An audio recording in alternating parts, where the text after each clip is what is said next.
wish I was in Panama.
Yeah, I broke it.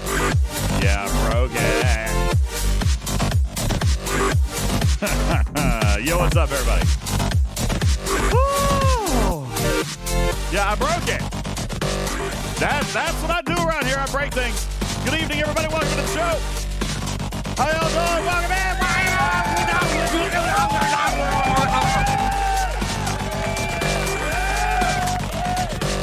Appreciate you guys all being here. What's going on? My name is UltimatDJz. This is Talking Track, Star Trek Fleet Command's official podcast. Good evening. Good evening. Welcome in. Who is here to celebrate Arc Fall Preview Day? It's not exactly Arc Fall Eve. They just keep getting earlier and earlier with this thing. I love it. I love it. It's superb and wonderful. And I love it. Good evening, everybody.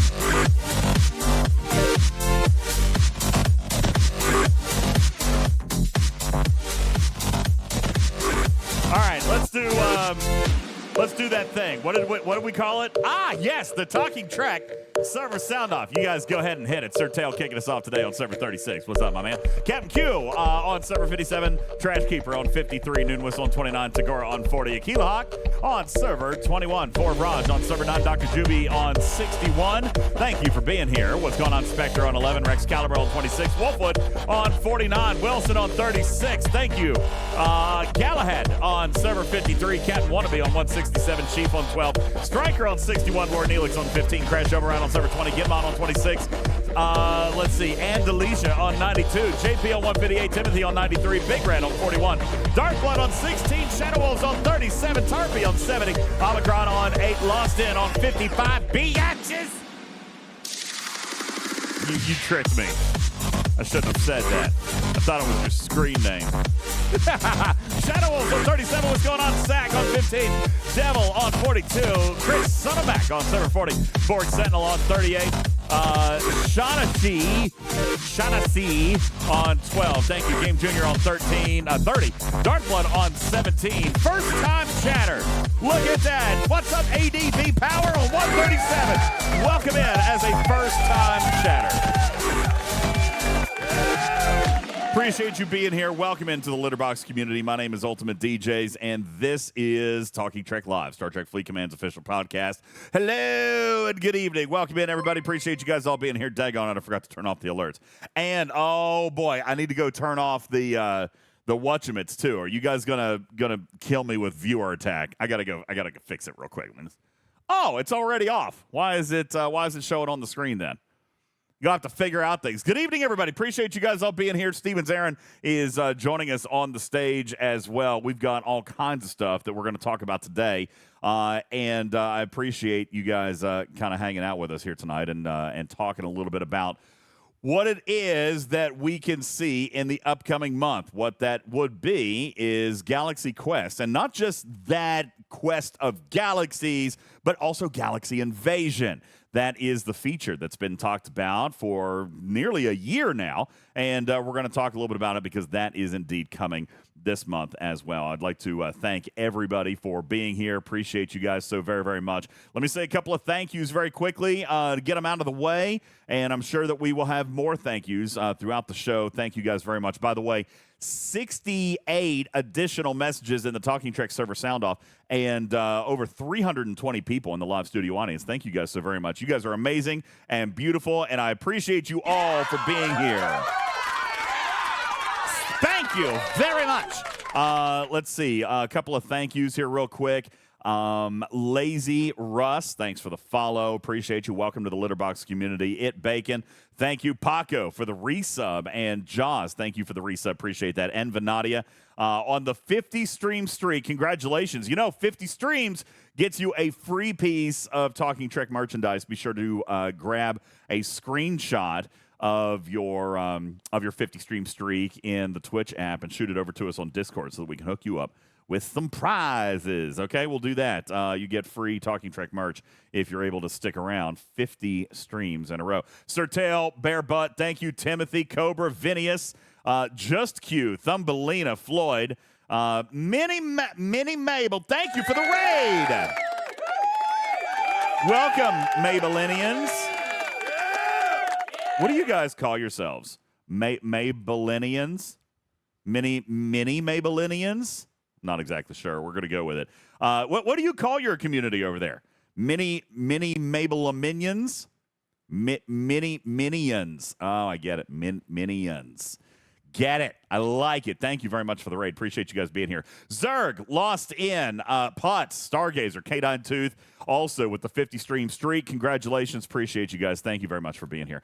Hypodermic says, I had a surprise stream a while back that made you lose your streak. Oh, that stinks. I'm sorry. Was it, what kind of surprise was it? Was it the one when we were in Los Angeles and we went and broadcasted by the pool? Because I wasn't planning that show. I was not actually planning that show, and Griffin was like, yo, dude, we got to go on. We have to talk about this. Everybody's losing their minds. And so we did it. We set up by the pool. It was actually a really nice stream. Did you guys get a chance to watch that? Anybody in the audience actually get a chance to watch that stream or listen to it a little bit? It was a nice stream. It was kind of nice. It was very good. The weather was beautiful. There was a nice little breeze. It was sunny and beautiful. We were right next to the pool. The Shea staff took very, very good care of us. It was very, very good. I would love to do more streams like that in the future. I mean, was that kind of nice just to be able to hang out at the pool? Goodness gracious. I want to do that again. That was just like our LA visit. Yeah. Nice and chill stream yeah, out by the pool. It was just right by the pool, and it was great. Especially when I lost sound for 30 minutes. Okay, it wasn't 30 minutes, but it was like 14 or 18 minutes, something like that. I cut it down in the podcast version. When I published it on podcast, I cut it down. Did I toast my Stream Deck? No, fortunately not. I did, in fact, toast the power supply, apparently. All right, so we've got a lot to talk about tonight, but I'll tell you this story real quick. So I told you guys before I went to LA that I had been buying some extra equipment because I don't want to completely Axio. That is not a Klingon goatee. That's just me not shaving for a few days. Come on. He got comments in chat about how scruffy my face is right now.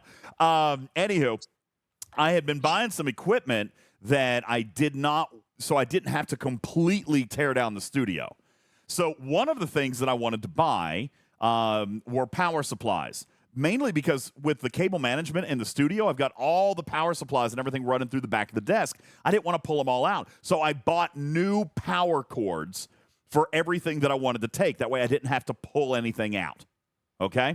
Yeah. Well, I could not find, for the Rodecaster, I could not find a factory OEM power supply. So I'm thinking, okay, Upright sells a lot of aftermarket stuff on Amazon. I've bought and used a lot of Upright stuff in the past. It's always been fine. So I bought that. Well, that one didn't work out, all right? I've used their stuff on a lot of other things, but that one did not work, Spectre. That one blew up promptly. So it did not damage the Rodecaster, thank goodness, but now I need to actually buy an OEM Rodecaster power supply. And would you believe it, Spectre? No, would you believe it? You cannot just go to Roadcaster and buy a power supply. Like, I looked through all the, I went through all the accessories. I went through support. I literally sent a customer support ticket. I'm like, dude, I just want to buy power supplies. Like, I want to go ahead and buy like 2 or 3 of them. That way I can travel with them. That was a week. Well, not a week ago. Probably like 3 or 4 days ago. They haven't even messaged me back from Roadcaster support, from Road support. They haven't even emailed me back. I'm like, I just want to buy factory power supplies. You can't find them. I challenge you, Spectre. Go online and find a factory power supply. Buy me 3 of them, and I'll pay you back. All right? Scalyback says, I'm wondering how disheveled DJz looks. Old school Klingon or new school Klingon or no hair Klingon. Okay, first of all, come on. First of all, I'm just not clean shaven. Okay, that's it. It's not a big deal. Are you guys going to make me feel bad about my scruffy face? I'll cancel the stream. I'll go inside and shave. I'll come back in a half hour. Bye, guys. All right, we're going to take DJ. I haven't shaved for 9 years. It's fine. Yeah, we're going to take a break, guys. I'll be back. I gotta go take a shower and clean my face and stuff. No, I'm kidding. But I do appreciate everybody hitting. Voltron, thank you very much for the resub. Thank you guys so very much. Siren? That's an interesting way to spell that. I'm probably not reading it right. Siren, thank you for the follow. Welcome into the Litter Box. Appreciate it very much. Skeletor, thank you. Appreciate that so very, very much. Sir Tail says you should see my scruffy beard. I have checked my spam and my trash folder, and it's not in there. I got the automated response. Hey, we'll reach out to you within 4 to 6 business hours. That was 3 days ago. So I haven't gotten anything. Yeah, Sir Tail, that's a scruffy one. Good. That's a good look. Sir Tail, didn't I buy this thing from you? Like literally, didn't I buy this piece of equipment from? No, I think it was actually Tactical Cream. I think it was Tactical Cream. Was it you? I don't remember. No, I didn't buy his beard. I bought the. Oh, God. He's a road dealer. I don't remember which one. Was it Sir Tail or Tactical Cream? One of them was a road dealer. So I bought it from him because I like to support the community. Sir Tail says it wasn't me. That's right. You have the gummies. Yeah, you have the gummies. I've actually ordered gummies. He doesn't know it. I did it under a fake name. Ordered gummies. And that's right. And the old PCs. Yeah, I've bought stuff. I like to support the community. And some people have bought Fords from me, too. It's kind of crazy. Radio Dad, thank you for dropping a gifted sub. Just as a quick reminder, over on Twitch. Oh, God. Come on, Aaron. That is the worst pick. Why would you do that? Delete that immediately. You're going to get banned. That's a terrible picture. Why would you? That's in the graphics room if anybody wants to see it. 7:11 p.m. Eastern time. If you want to take a look at that terrible, awful. Why would you even do that, dude? God, it's awful. Discord's not even working now. I can't even post it. Oh, gee, what a shame. Oh, there it goes. Anyway, I was getting ready. If you guys are in the Twitch world, if you're on the Twitch side of things, we are running a promotion on our channel. If you gift a sub, all you have to do is gift 1 sub. You've got until August 19th. From now until August 19th. If you gift a single sub on our channel, then Apple TV will reward you with a 3-month free trial of the amazing Apple TV streaming service, and that is plenty enough time for you to go and binge watch Ted Lasso. Okay, there you go. Be sure to go and check that out. Register over on Twitch. Primes and gifts do not, like, if you receive a gift, that doesn't count. You have to actually gift a sub on the channel. You gift the sub on the channel, and you will hook up with a free promo code over in your rewards and drops, and get yourself 3 free months of Apple TV. And Dominus Prime, thank you very much. Wilson and Radio Dad immediately coming in to gift subs, and I hope you guys enjoy your Apple TV subscription. Thank you so very much. I appreciate you guys. Thank you. Yay! Sir Tail says, who won the cruise? I have not awarded it yet, but I am still working on it. Listen, I never planned on doing it this early. It's only the 2nd of August. I still have a bunch of stuff to put in. The drawing is going to be soon. I'm hoping to do it in like the next week or two. I'll just tell you, let me go ahead and pull it up. I still have a bunch to put in from the last marathon stream. Samo, by the way, hi, nice to see you in the chat. Are you back home? Are you back home?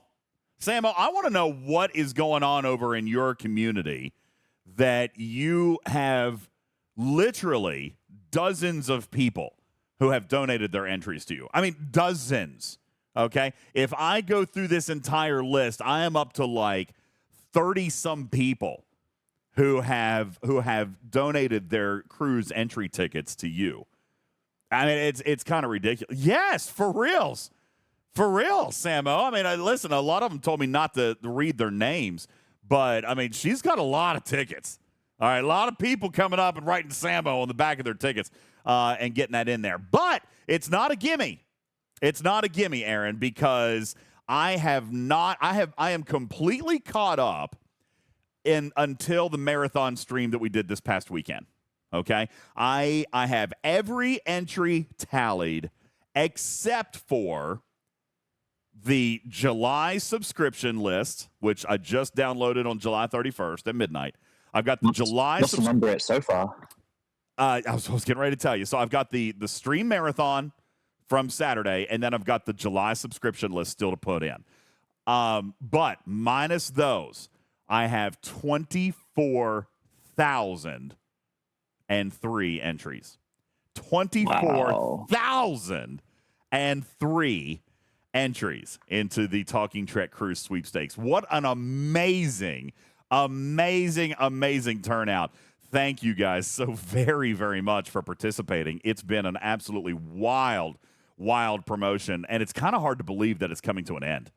I mean, it really is. It's kind of hard to I'm not sad because I really want to give it away, but at the same time, I'm sad that it's going to be over. This might be the biggest promotion that we've ever done.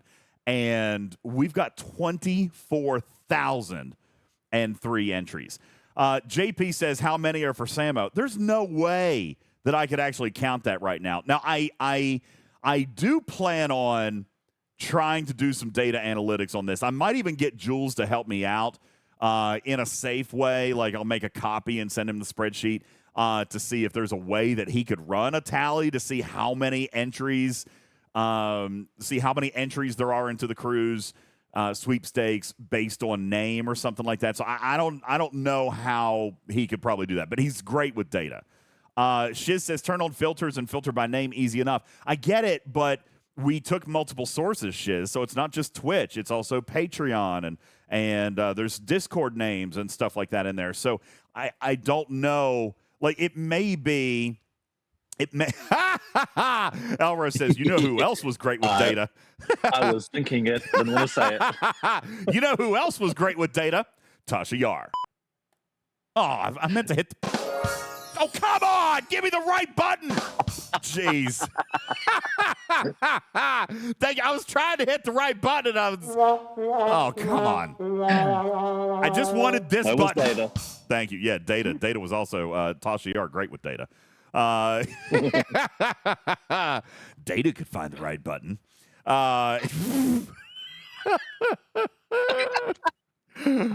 Anyway, so I don't know. Long story short, I'm sure that there's a way that we can like cycle through this. That way people can see how many entries that they had individually, but I don't honestly 100% know how to do that. So I will consult with Jules Verne to see if he might be able to help me out. I'll tell you who's got a bunch. And I don't know. So, I opened it up for people to donate their entries. Okay. And I think that has also been really sweet because I've seen a lot of people come in and do it. A lot of people are donating their entries to Major Samo, but we have also had people donating their entries to Ripper, Bubba Joe, and Trader, and Dr. Iron Chef. And what I was really, really pleased with is probably the two people with the most entries are Griffin and Seth. Griffin and Moopsie. Moopsie. That's right. They have the most just because they go on these bidding wars. It was super, super cool that even though he's not booked on the cruise, Moopsie actually donated some. He wants to win, so he didn't donate all of them, but he donated some, which I thought was super generous and very, very sweet. So he donated some. And Griffin, of course, is already booked with me. He's already booked on the cruise. So get this, Stevens Aaron, in an unprecedented act of because I asked him, I said, do you want to donate them or you just want to pull them out? Like, because we could just pull them out and not make it part of the pool. And he said, no, he wanted to donate them. You know who he gave them to? I get just anybody, first person who could guess in chat, I'll give you a free entry to the cruise. No, not Potts, says Juby. Not Moopsy. That would be funny, Dragon Keeper. Not Moopsy. Not Oliver. Not Beck. Not Samo. All right. We actually haven't heard from her for a minute. That's right. Game Junior has it. He donated them to Trader. Isn't that the sweetest thing? Very cool.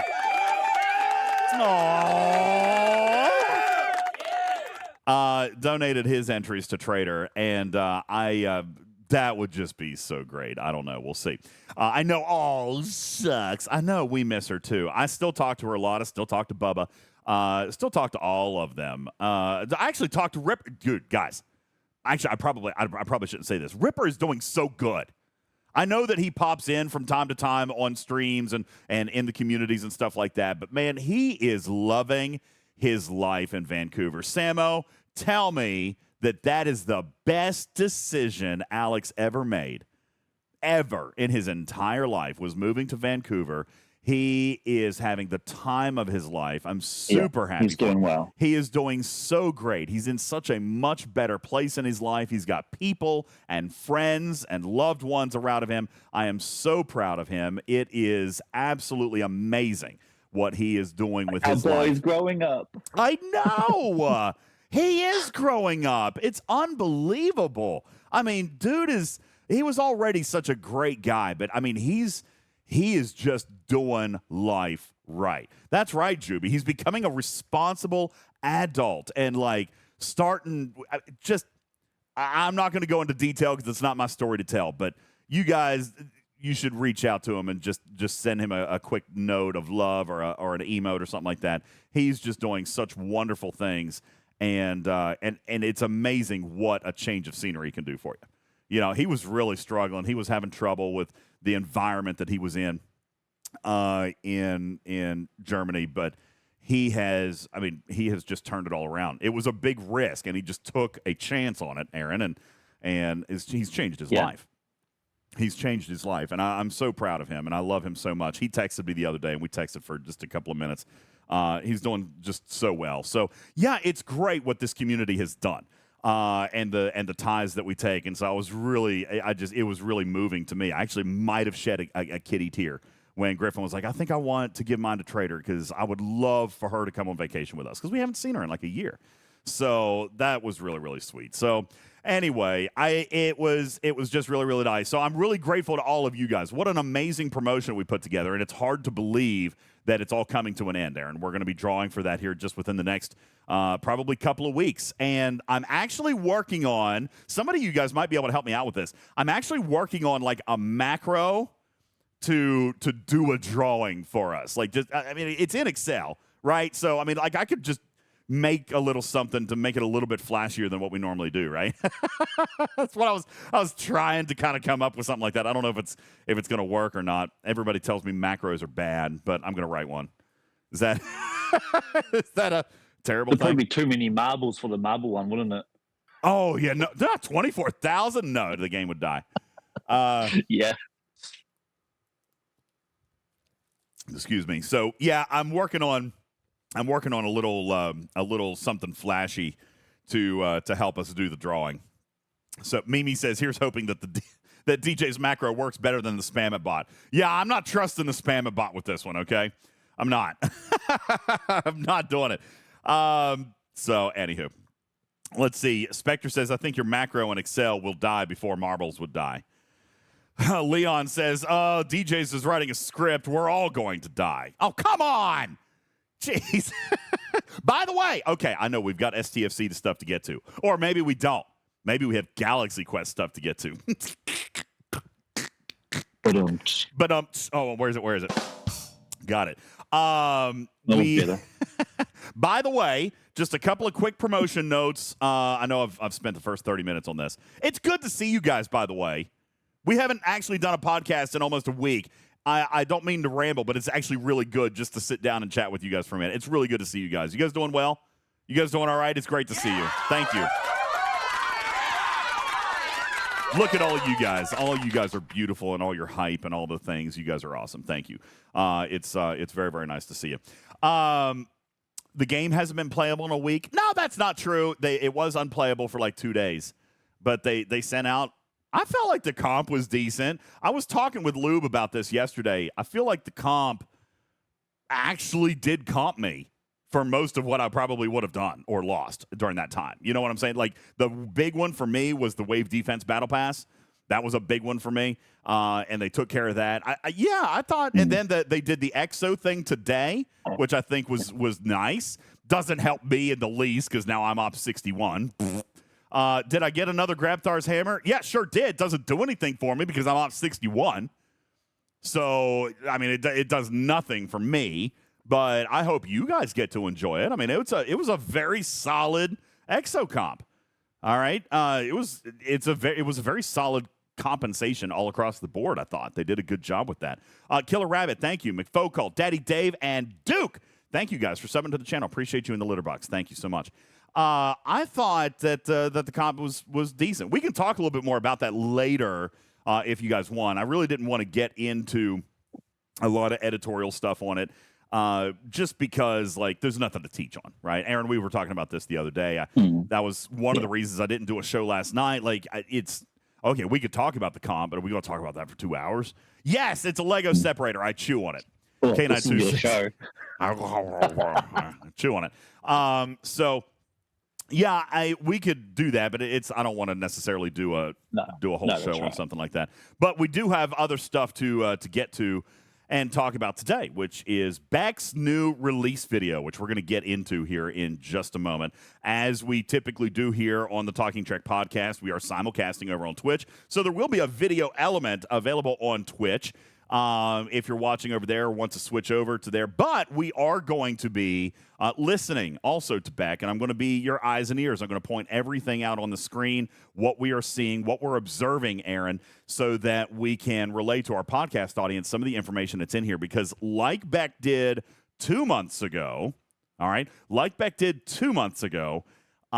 she laid down a lot more information than what she spoke with words. Kilfer says, are you going to pause every half a second? Yep, pretty much. Yep. Probably am, because there's a lot of information. I watched it just a little bit ago, and I'm glad that I did, because I was making notes and I was prepping things to come onto the show with you guys, because there's a lot of information in here. I mean, just a ton. And I was also looking through my notes regarding Arcfall with what I'm allowed to share today, what I'm allowed to share over the weekend, what I'm allowed to share next Tuesday, because they've staggered this in a pretty substantial way. What we're talking about tonight is arguably probably one of the larger pieces of the upcoming arc, but there's more. There's more stuff coming. The officer abilities, for example, we already know what the officers are, Aaron, but I haven't been authorized to tell you what their abilities are. Their abilities are actually kind of interesting, to be honest with you. So I'm kind of looking forward to that. Are they specifically limited to this loop? No, they're not. And that makes me happy, all right? Because I think one of the big concerns that a lot of people have had with this particular crossover is, and I read a lot about it in chat today, is this going to be, Aaron, a one-and-done month, right? Like, are they just doing the crossover and it will have no long-lasting impact on the game? No permanent loop, no permanent thing. Like, is this an actual 1 month long event series that doesn't retain hostiles, that doesn't retain an event store, that doesn't retain a refinery, that doesn't retain any permanent gameplay? Because crazy enough, that to me actually sounds interesting. Right? Call me crazy. Hear me out, guys. That sounds interesting to me, because I don't have to add another loop. I don't have to add another grind. I don't have to. So if this ends up being a self-contained kind of thing for 30 days, that actually interests me. It can be fun. It can be different. It can be somewhat, intriguing, and then it's over. All right? On the other hand, I'm concerned about that potentially because we've seen Scopely when they've really been desperate to drive spending, when they've really been desperate to earn revenue.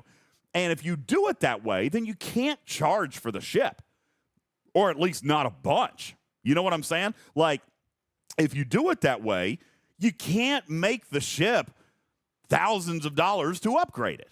You know what I'm saying? And you have to find a way to make everybody able to use it during the month. So while I like that idea, I have to wonder about its real world application. Is Scopely capable of doing something like that and still earning money for their shareholders or their whatever?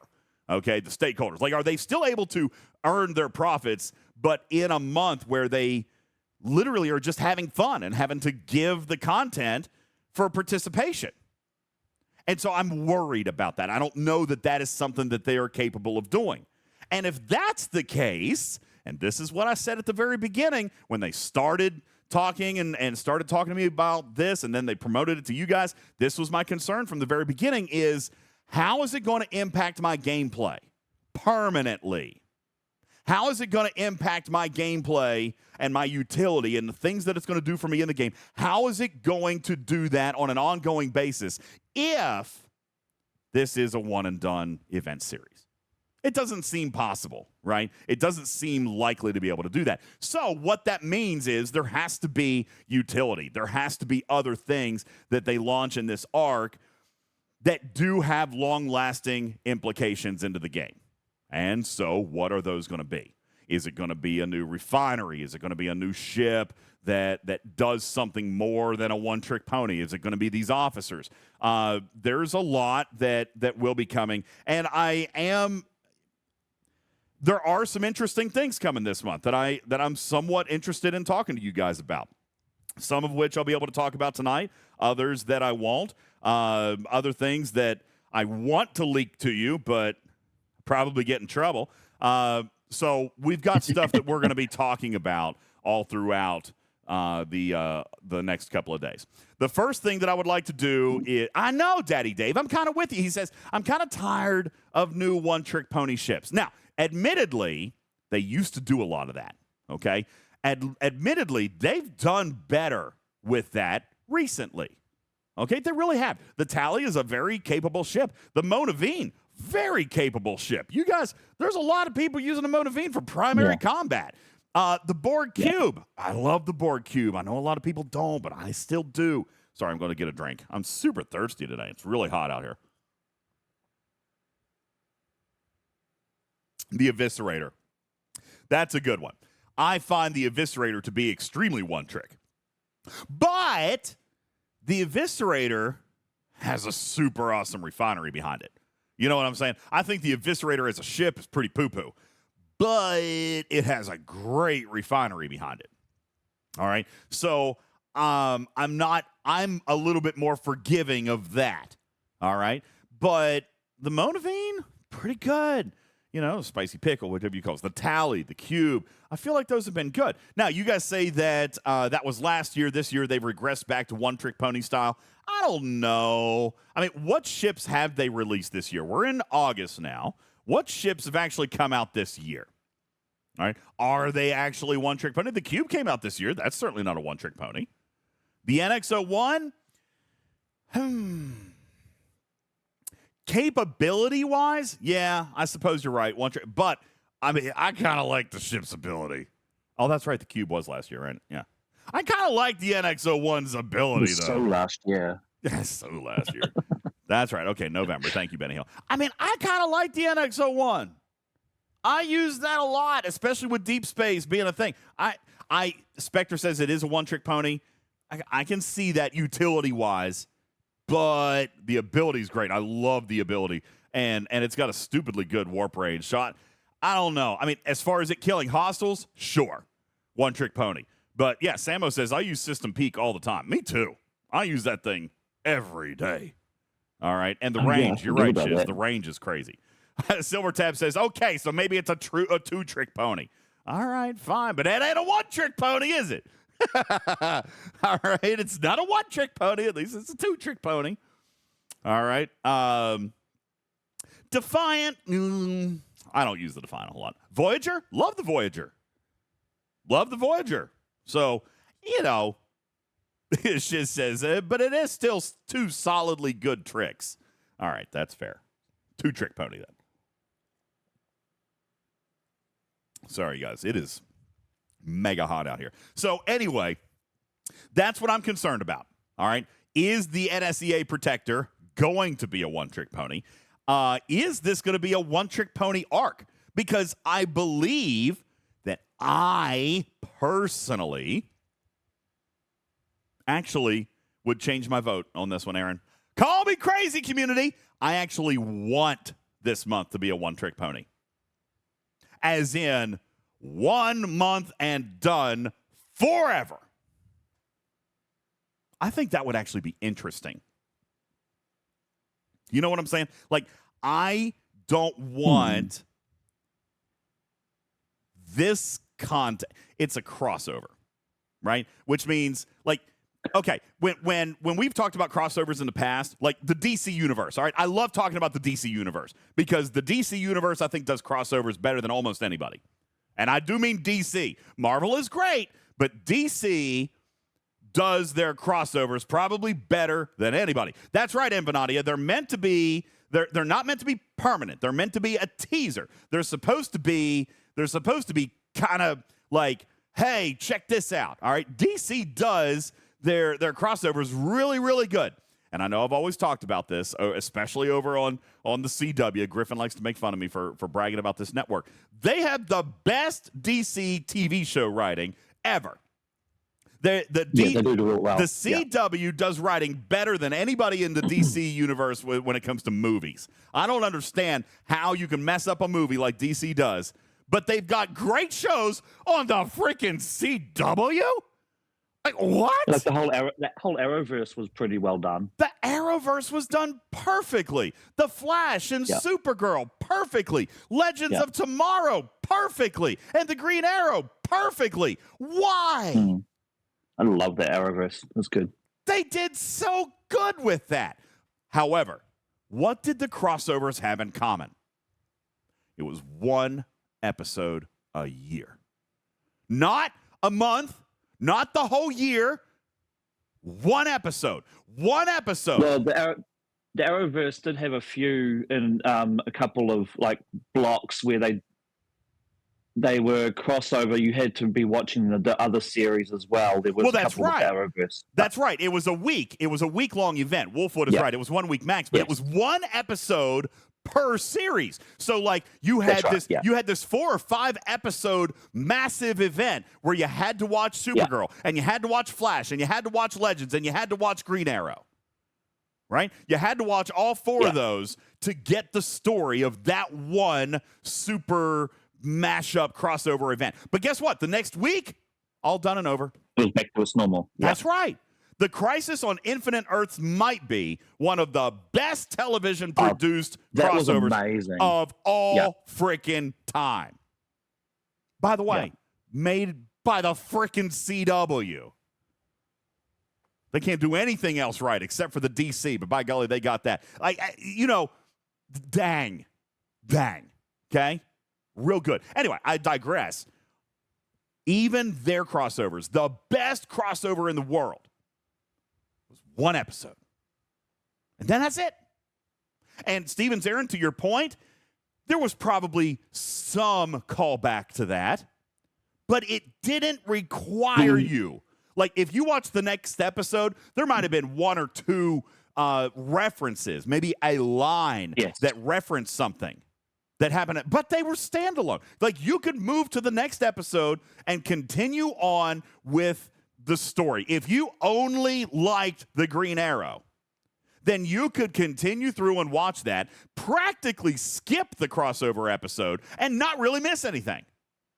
They would have filled you in They would have filled you in on that next episode. They would have mentioned one or two things that happened in that crossover, and they would have patched up the story, and then life goes on. Though, though I will say in Flash, the wedding with Iris wasn't even in the Flash series. It was in the other. It was in one of the other crossover. That's right. That's what I didn't like about it. But anyway, that's beside the point. Fair enough. Fair enough. Iris was always kind of annoying to me anyway. I never really liked her. That was one character I could never really get behind in the CW series. I just didn't like that Iris character. But anyway, and I agree, last season was rushed a little bit. But they still had so much story to tell, right, Aries? I mean, they still had so much. Anyway, my point is, I don't know. Honest to goodness, folks, at this point, I still don't know how Scopely plans to lay this thing out.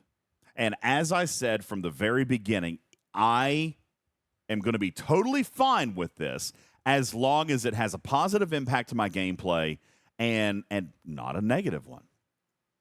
And I find myself leaning more and more into that if this content is positive for the utility in my game, my Star Trek game, then I am going to be more forgiving of the crossover element. But let's not forget what a crossover is. A crossover is a temporary merging of content. I do not want, this is just me, I do not believe that I want Galaxy Quest in my game forever. Okay? I want a crossover. I think it's going to be fun. I think it's going to be quirky. I think it's going to be interesting. And then when it's done, it's done. That's what I want. Okay? That being said, I don't know what they've got planned. But Beck is giving us some inside information, which we are going to kind of break into here in just a second, that gives me a little bit of hope, Aaron, but also gives me a little bit of pause. What happens to the ship, says Raj? What happens with the officers? It's a really good question. It's not one that they haven't answered in the past. I believe that these officers, and just looking at them, their abilities are going to be desirable. Their abilities are likely going to be stuff that we want as players. And I know I'm not allowed to talk about it. I feel like we probably should, but I know I'm not allowed to. But these officers, there are 4 of them that we know of: Jason Nesmith, Alexander Dane, Laliari, and Gwen DeMarco. Okay? Tarpitude says, are the abilities going to be helpful outside of the initial month? Yes. Plainly, yes. Is it going to be with these same skins, these same names, these same characters?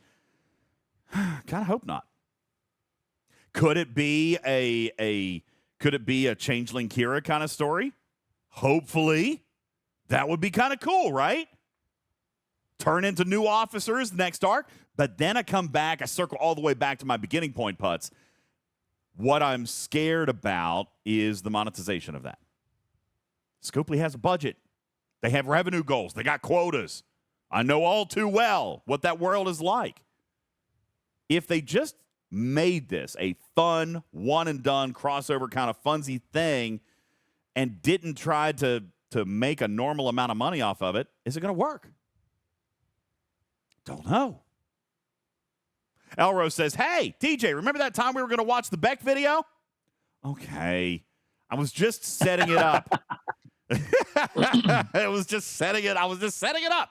All right, because there are some things in this video that do concern me. I love you too, Elrose. It kind of takes my hard to wrap my head around something coming in from and then like literally disappearing. Considering I've been here for 6 years now, it's that's right. Nothing ever disappears, and all the content. Yeah, that's right. Nothing disappears, but you can still get all the content and that kind of thing. So it would be interesting to see if this how this goes, if it is going to be like a one and done, or if it does continue. Yeah, it's hard to wrap my head around at the moment. I know, and I might be talking about something that will never happen. I might be thinking about what I would like to see this to be, Yeah, and not what it actually is. Because I'll tell you, they have not shared a great deal with me. I know the broad strokes. All right, most of what I know is going to be in this video. So let's break it down. All right, we're gonna pop in. I'm gonna pull up Beck's video. We're gonna pull her voice in for those of you in podcast. Yes, Smoke Mohawk. Why use 5 words when 20 will do? All right, welcome to the Talking Trek podcast. Here we go. Galaxy Invasion. Here we go.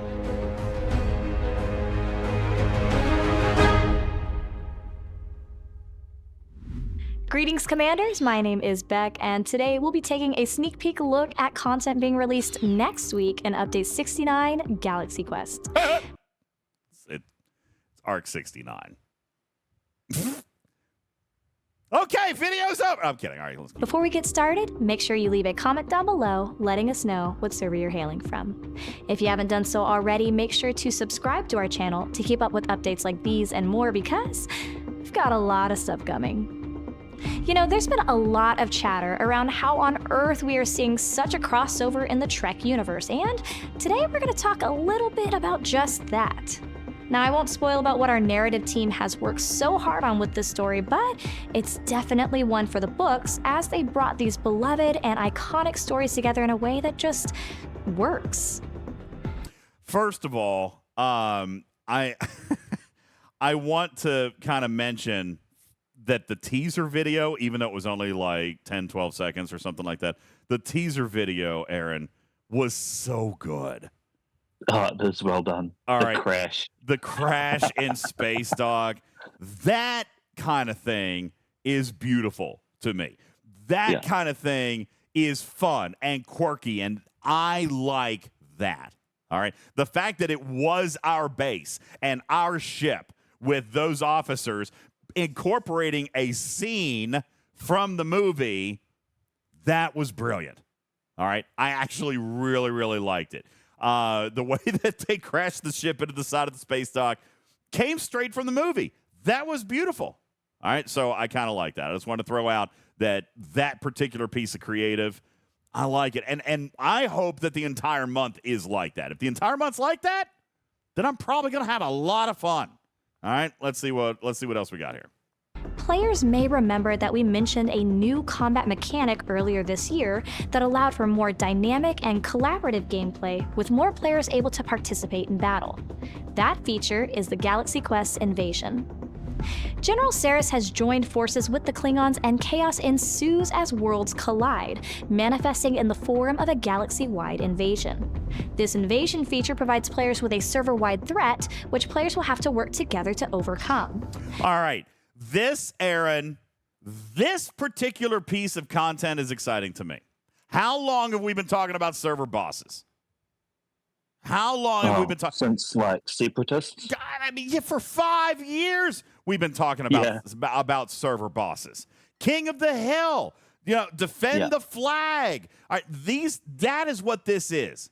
All right, just kind of going into, I'm sure Beck's going to go into more in this here in just a second. The whole piece of this server boss is actually something that I really actually very much like as far as gameplay goes. And I have actually seen a little bit of this gameplay. I think the thing that I worry about most, and I don't mean to be a pessimist this evening, I'm not trying to be. I think the thing that I worry about most with this is the whales are going to die.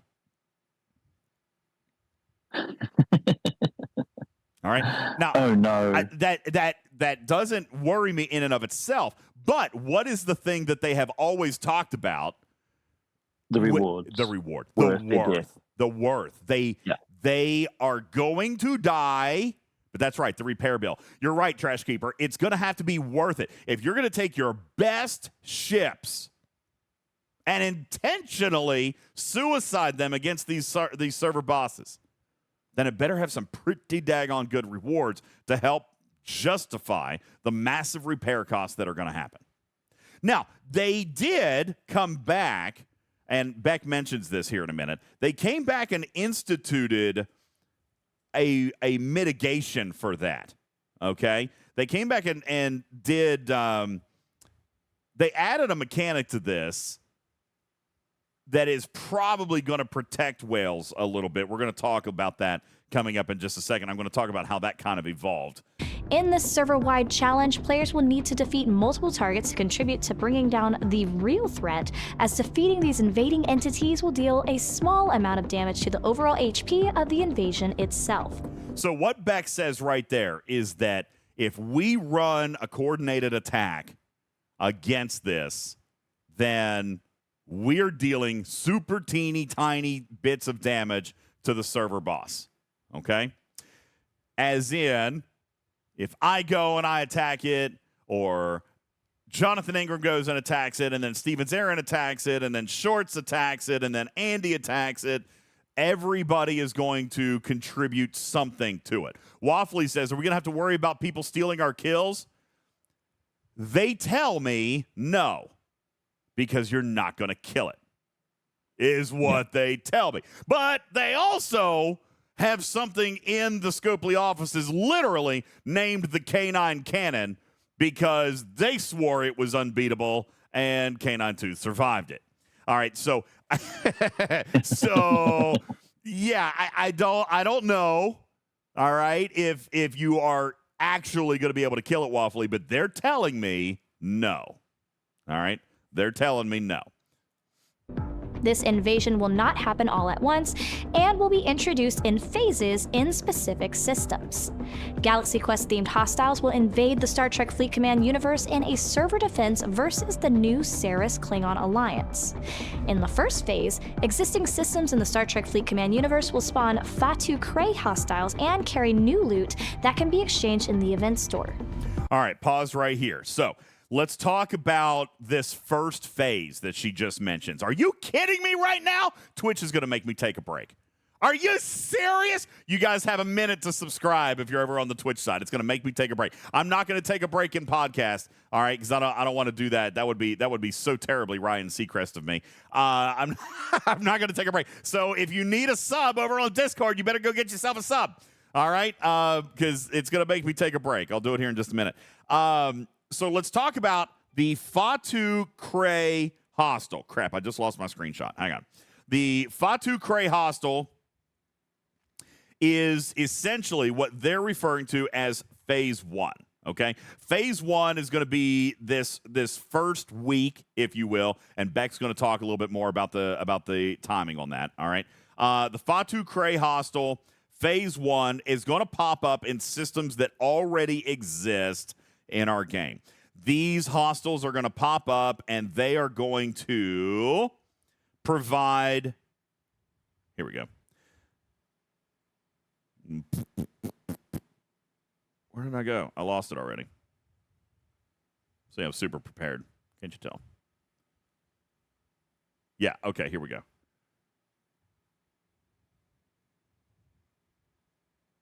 Yeah, okay, so they're going to pop up in existing systems in the Star Trek Fleet Command universe. They're going to spawn these hostels. They will have new loot that can be exchanged in their event store. Okay? Divine says it in the video. When these events start, hostiles... I'm going through my notes too. Okay? But, for example, if we take a look at our screen, we are going to see that we've got these hostels that show up. They have General Ceres's likeness in a bookmark indicator. And for example, in this particular screenshot, we're seeing they're in systems like Narendra and Willenia and Quailor. These are very early entry-level G3 systems. Okay?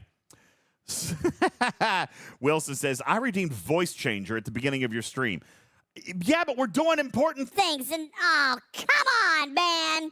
We're trying to do important things. Oh, God. Maybe I should just actually take a break. Nobody wants this. Nobody actually wants me to teach you about the Galaxy Quest arc when I sound like this. It even makes me sound trashy. Like it's got such an... Now it sounds important, says Andy.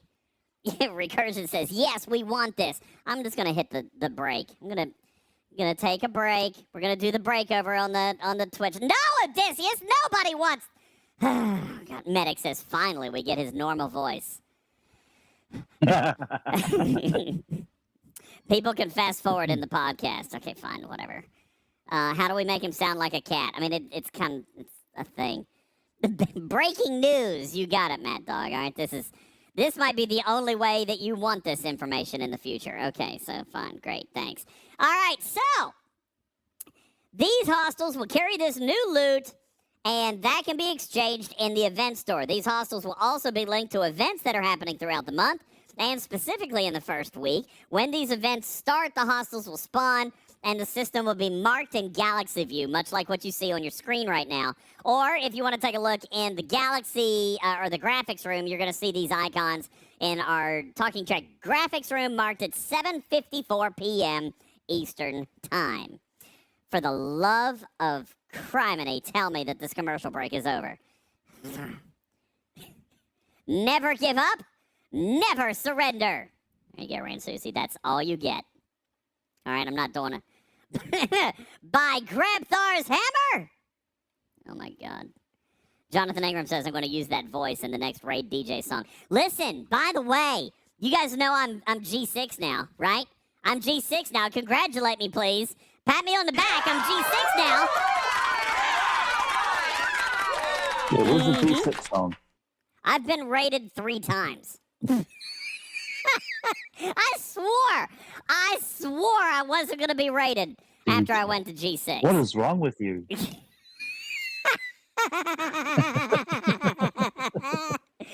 Oh, God. No, I haven't been rated down to Sigma. But Jonathan Ingram. Oh, my God. You guys want to hear something disgusting while we're here in commercial break? I'm just going to tell you guys. It'll just stay our secret, all right? Jonathan Ingram rated me for 41 trillion resources. 41 trillion! The hell happened? 41 I can only trillion. imagine that kind of resources.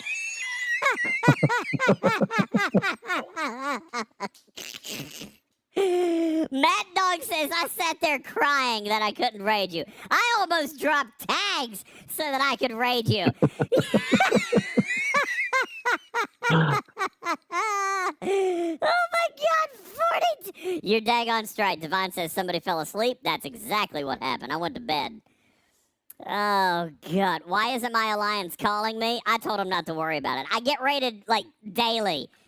Seriously, all they would do is be calling me every single day. All right, like, there's no point. Oh, thank God, timer's up. All right, thank you. Goodness. Yeah, Jonathan Ingram says it wasn't even the biggest raid of the day. You got 650 billion scoops later that day. How big were mine? How big were my scoops? We should look at that. We'll watch that video a little bit later, okay? Thank you, Shadow Wolves, for the hydrate. I'll do that very quickly, and I'd like to welcome back our audience. Thank you guys for being here. Appreciate it. What? Why is there another one? Aaron, we've got to fix the cooldown here, man. We got to fix the cooldown. All right? Come on. They already turned on another voice changer. Stop with the... How long's the cooldown that you have set on it? I thought it was like once per stream, but it's there again. Hi, Eddie. Love you too, man. How do you use your Prime Video? So, thanks, Big. Just click on, like, if you're on mobile, just click on the screen, and then, like, right below, there should be a little Prime thing. You just click on subscribe, and it'll say use Prime. You should be able to do that. It's easier on PC, though. Scalyback says, I sound fine right now. Yeah, you bet I do. No, Raj, I'm not doing it again. Not right now. I got to do it. I'll do it later. When Twitch makes me take another break, I'll do it. Enterprise Actual says, do you need training on how to shield? I think Rev has a video.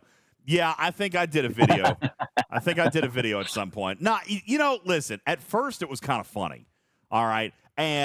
But now, 41 trillion. He got 41 trillion. Holy smokes, 41 trillion. Anyway. All right. Yes, and there are Jonathan Ingram videos. So we'll share those with you a little bit later in the day. All right. Yes. God. Yeah. It used to be kind of cute. Brett says now it's extra hilariously funny. Thanks a lot, guys. It's not though. 41 trillion. Oh, Lordy. Anywho. All right, coming back into Beck's video. Let's play a little bit more. What I was demonstrating right before the break is the hostels that have these Fatu Cray hostels that show up in our existing systems that we are going to have to hit to give us goo to go and spend in a refinery, aka Aaron. It's the start of a loop. Okay. Yeah. Let's continue on. Will spawn and the system will be marked via the galaxy view. When the event ends, the hostiles will then despawn. In the second phase, chimeras will appear with a 10-round limit. Okay. Chimeras. This is phase 2. All right. Ceres's invasion fleet. These are the Chimera hostiles. These are going to be new systems. Okay. Brand new systems that will have these entities called chimeras. Now, this is why Jonathan Ingram and Canine Tooth and Andy and Waffly say challenge accepted. Originally, these things were just gonna kill you. Okay? They were gonna kill you. Now they have instituted a 10-round limit. Now, Aaron, this is... I want to ask this for a second. This is where I think they might have lost me. Now, granted, that might just be me because they might have won with all of their whales. Like, this may be what can save it for the whale. Like, again, when we're talking about the rewards, right? We're talking about the rewards. If I don't die, then I don't need the rewards to be, like, super great, right? Because I'm not actually spending all the trite. Yeah. Elrose says, do we die or does the battle just end? It ends. And the battle results in a draw. Okay? But there will be a chest given out to anybody who participates. So, if I'm understanding this, we're going to attack the target, which is going to be like an armada. Okay? And it's going to, I do think it's going to be like an armada because they're going to have directives. And we're going to go at it. We might die or we might survive. The target will never die. We're going to get a draw in our battle log, and we're going to get a participation chest. See, again, I feel like, these are things that, and I don't know, honestly. Let me ask a couple of whales out there. Yo, Andy, Jonathan Ingram, Canine Tooth. You probably wouldn't have wanted to play if it was a suicide mission, right? But at the same time, like, where's the excitement of this for me? You know what I'm saying? That's right. Where's the beef? Where's the excitement? If I'm just going to go attack something, take a little bit of damage, get a draw, pick up a chest.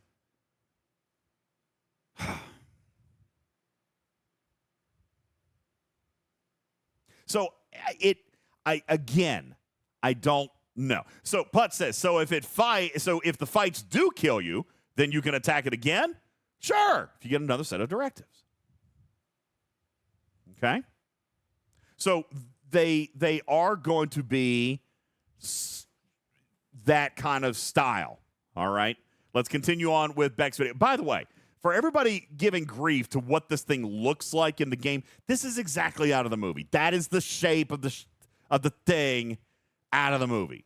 Okay? Like, I know you guys are thinking it looks weird and funny, but I mean, that's from Galaxy Quest. You got to remember it was a parody. All right, so, I mean, it was supposed to look like different things. I mean, listen, Spaceballs made a whole big thing about whether or not it was going to suck or blow, okay? Like, Yes. that movie was full of sexual innuendo, okay? Like, get over yourselves a little bit, all right? It's gonna happen, all right? I mean, come on. That's the thing. All right, Beck, let's continue. An important thing to note for Day 1, any Fatu Cray defeat will only contribute to the events after they are live.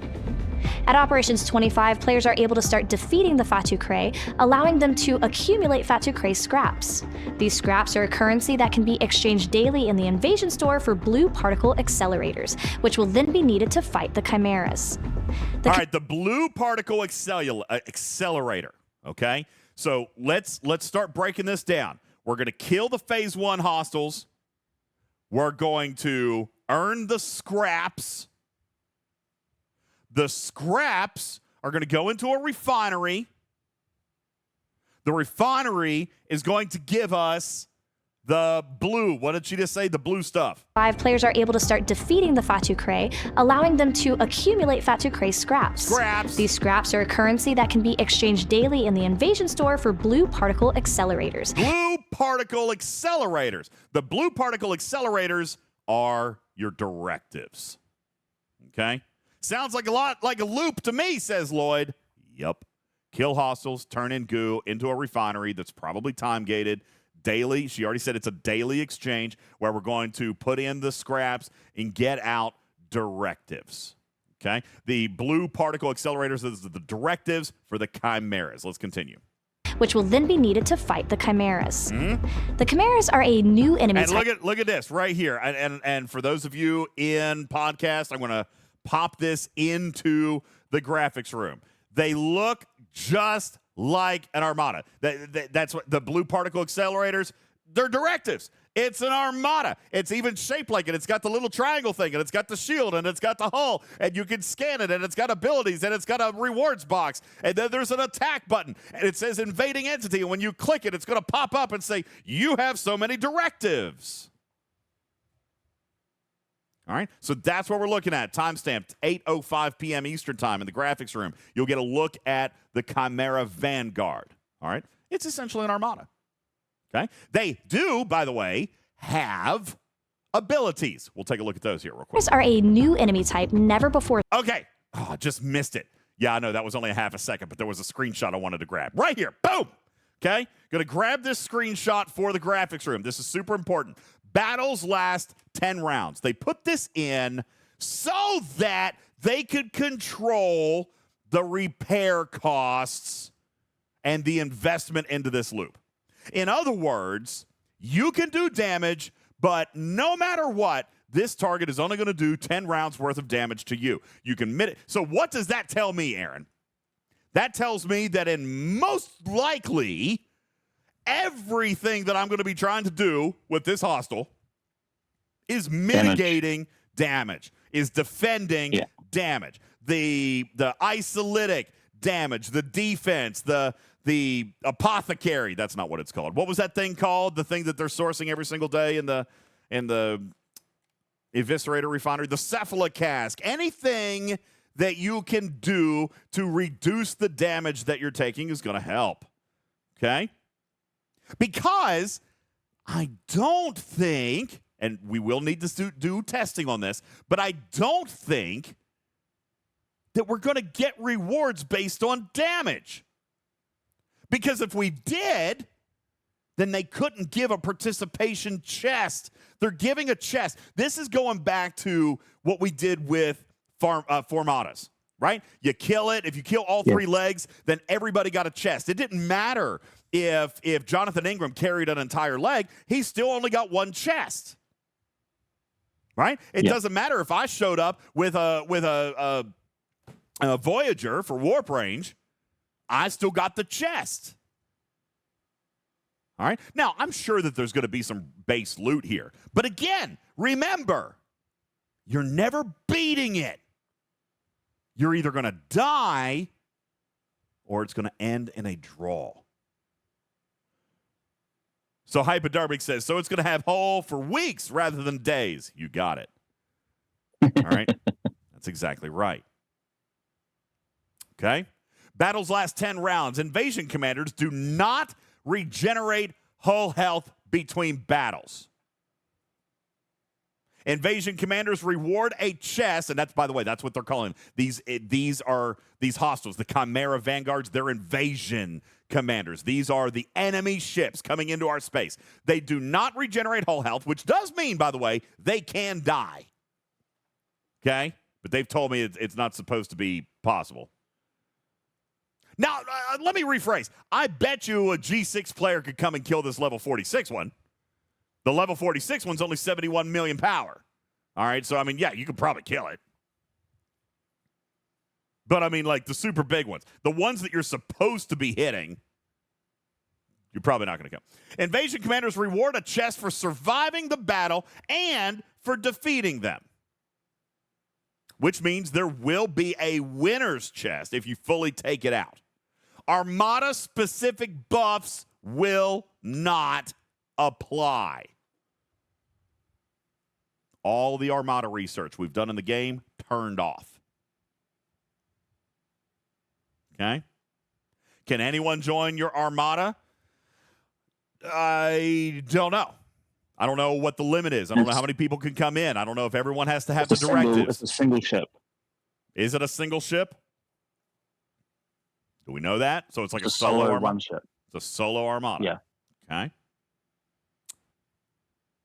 How are they going to keep the whales from killing everything? I mean, again, I don't think that that's going to happen. But they probably have really low spawn timers. Yeah, we'll probably find out. Okay. Okay. Yeah, no fleet commander skills, no research, no favors, none of that stuff. Armada officers, nope. Armada specific buffs. So what we're going to be looking at, what are we looking at? General damage reduction or general damage output. We're going to be treating these like hostiles.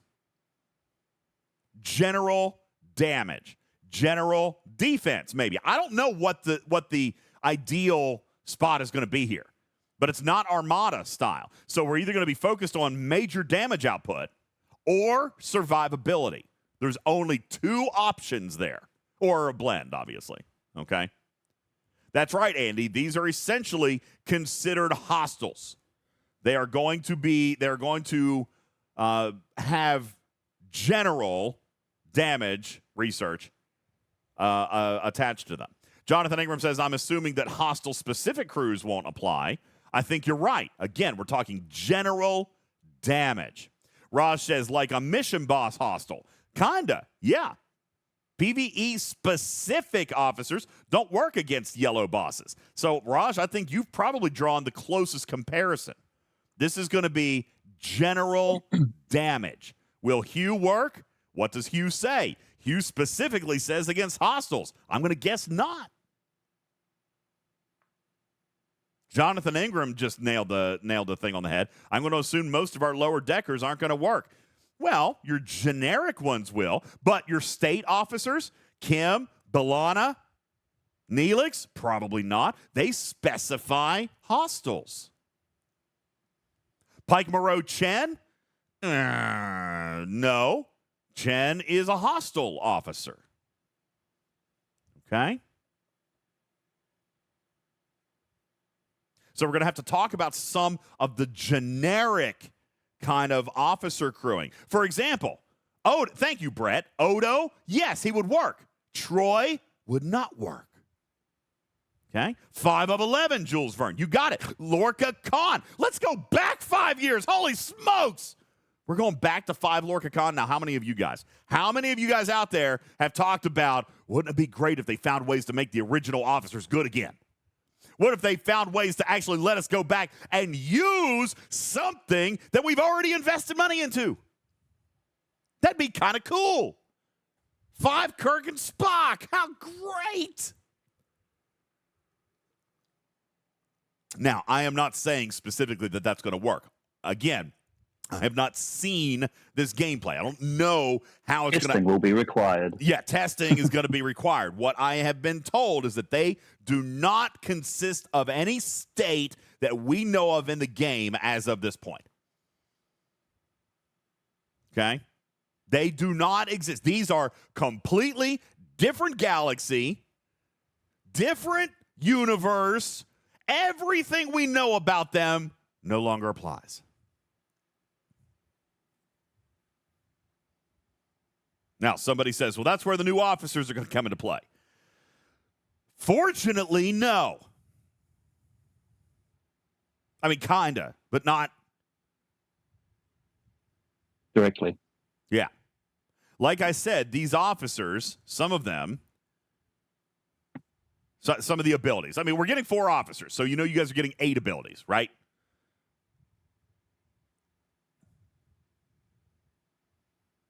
Potentially.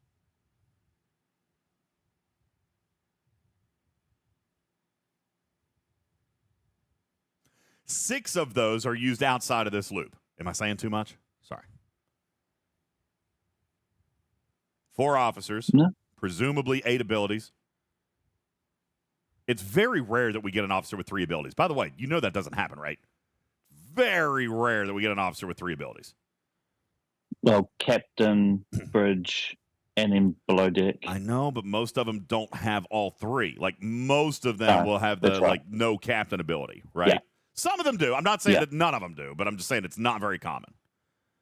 Yeah. All right. That's right. Unfit to lead. So, presuming that we get 8 abilities. All right. Now, so crewing is going to be super, super interesting here. This is part of the crossover. This is part of the narrative that they are coming in with a totally unknown schema. Different weapons, different ships, different galaxy, different universe, different blood types, different carbon-based life forms, blah, blah, blah. Okay? Nothing that we know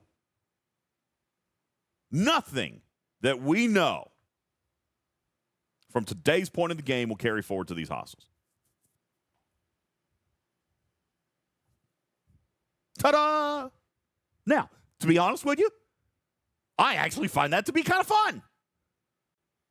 Especially if it was a one and done. Especially if it was a 30-day arc and then it was done. Like, you remember, Bubba Joe used to talk about this, Aaron.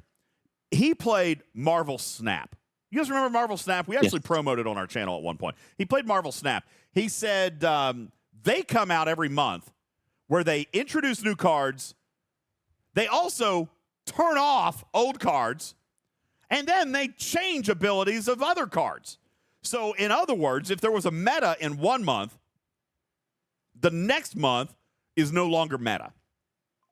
They literally change the dynamic of the game every single month. Jimmy James says Magic the Gathering does something like that. Guess what? Magic the Gathering has survived for 40 years.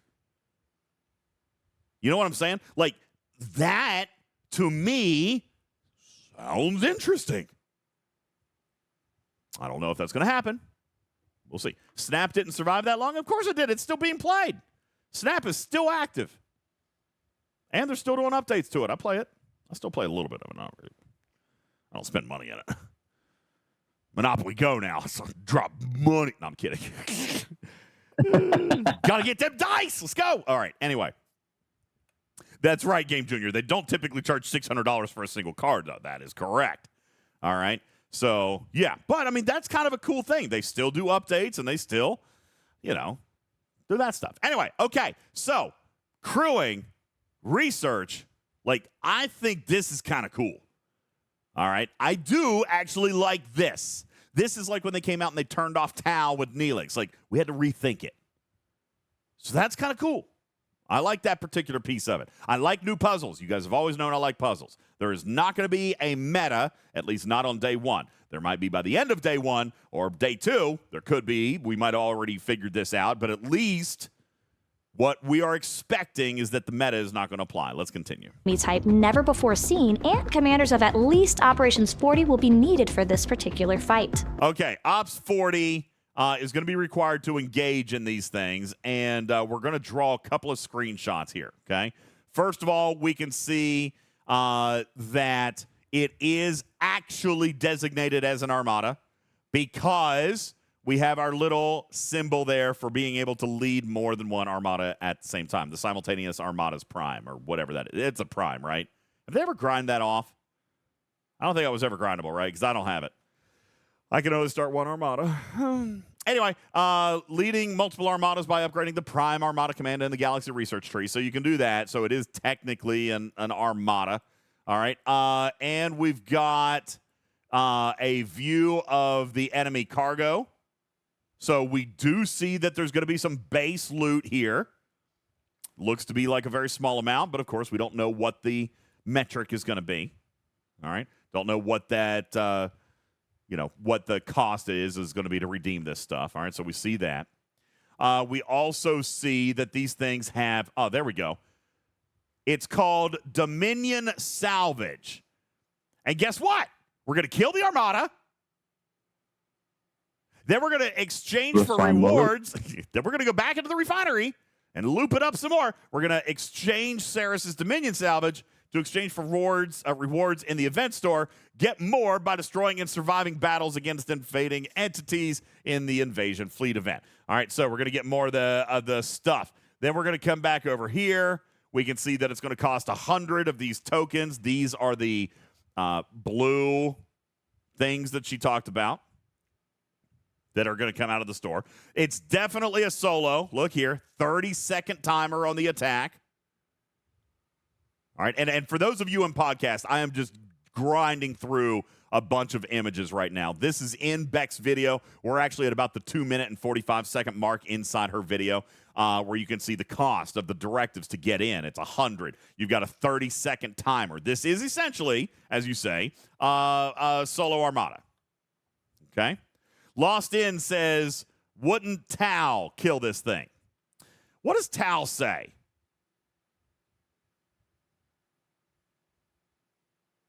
Is Tal Armada specific? Or, not Armada. Is he hostile specific? What does Tal say? Listen, they've already told us that they're going to... Tal says hostiles are players. Guess what? Tal ain't going to work. Let me ask you this. Does Tal work against gold mission bosses? Tal doesn't work on armadas, but we also know it's not coded like an armada. Does Tal work on gold mission bosses?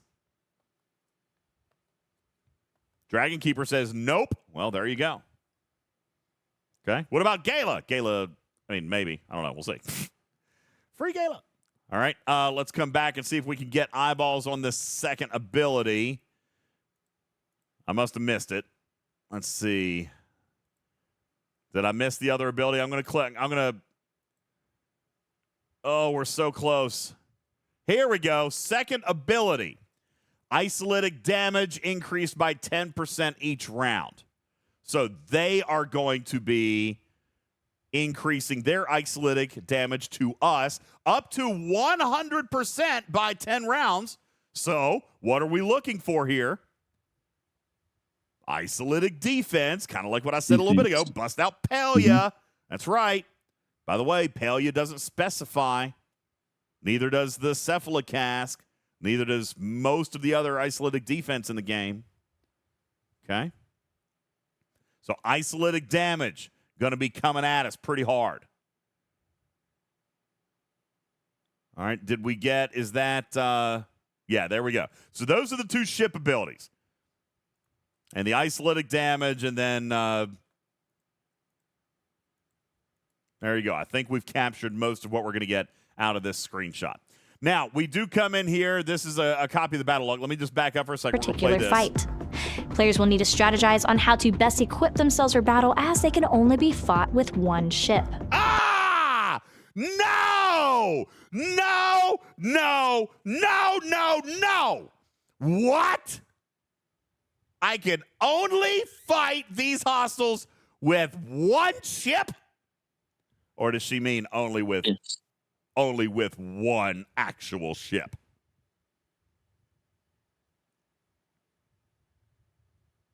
One ship.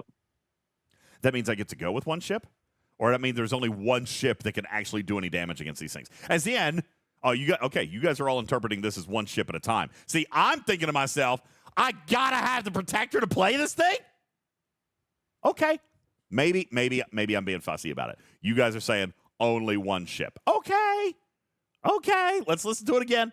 Maybe I'm wrong. Which will then be needed to fight the Chimeras.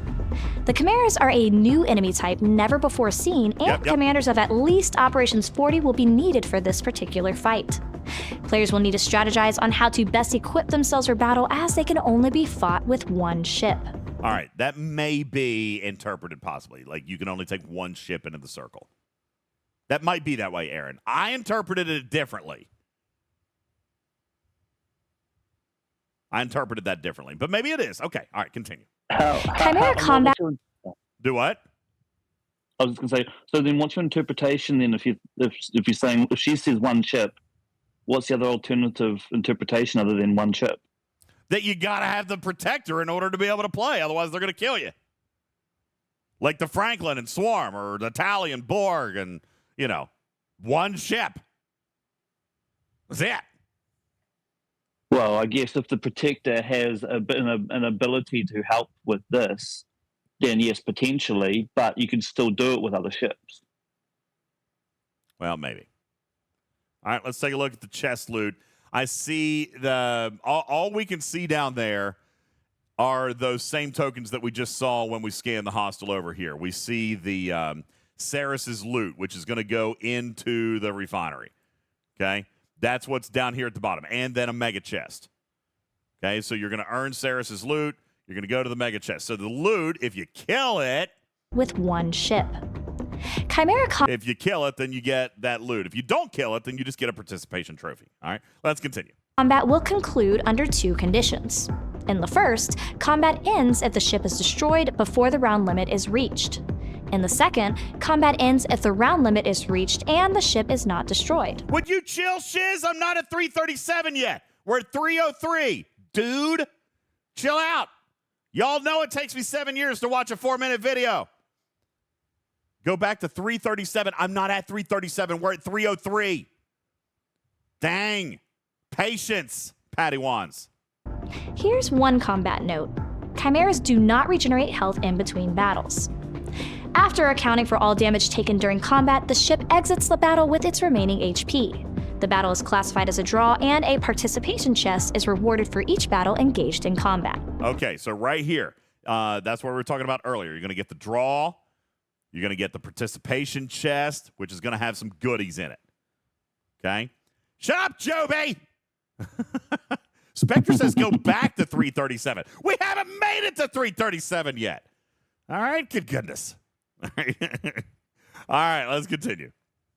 Rewards will include new Epic Officer Gwen DeMarco shards, Yeah. NSCA Protector blueprints, Oh. Galactic Acclaim, which is a new token to unlock and upgrade new Federation, Klingon, and Romulan faction favors. All right, let's break these three down. Tarpitude says, my parents are going to be so excited that I get participation trophies. Andy says, this is not going away, DJ. And that's what yeah. Listen, they could make this so fast that it was fun and rewarding for everybody, and everybody get. I mean, listen, the favors. You're right. This ain't going anywhere, is it? Maybe they could put a new skin on it next month. Gotcha says no shot.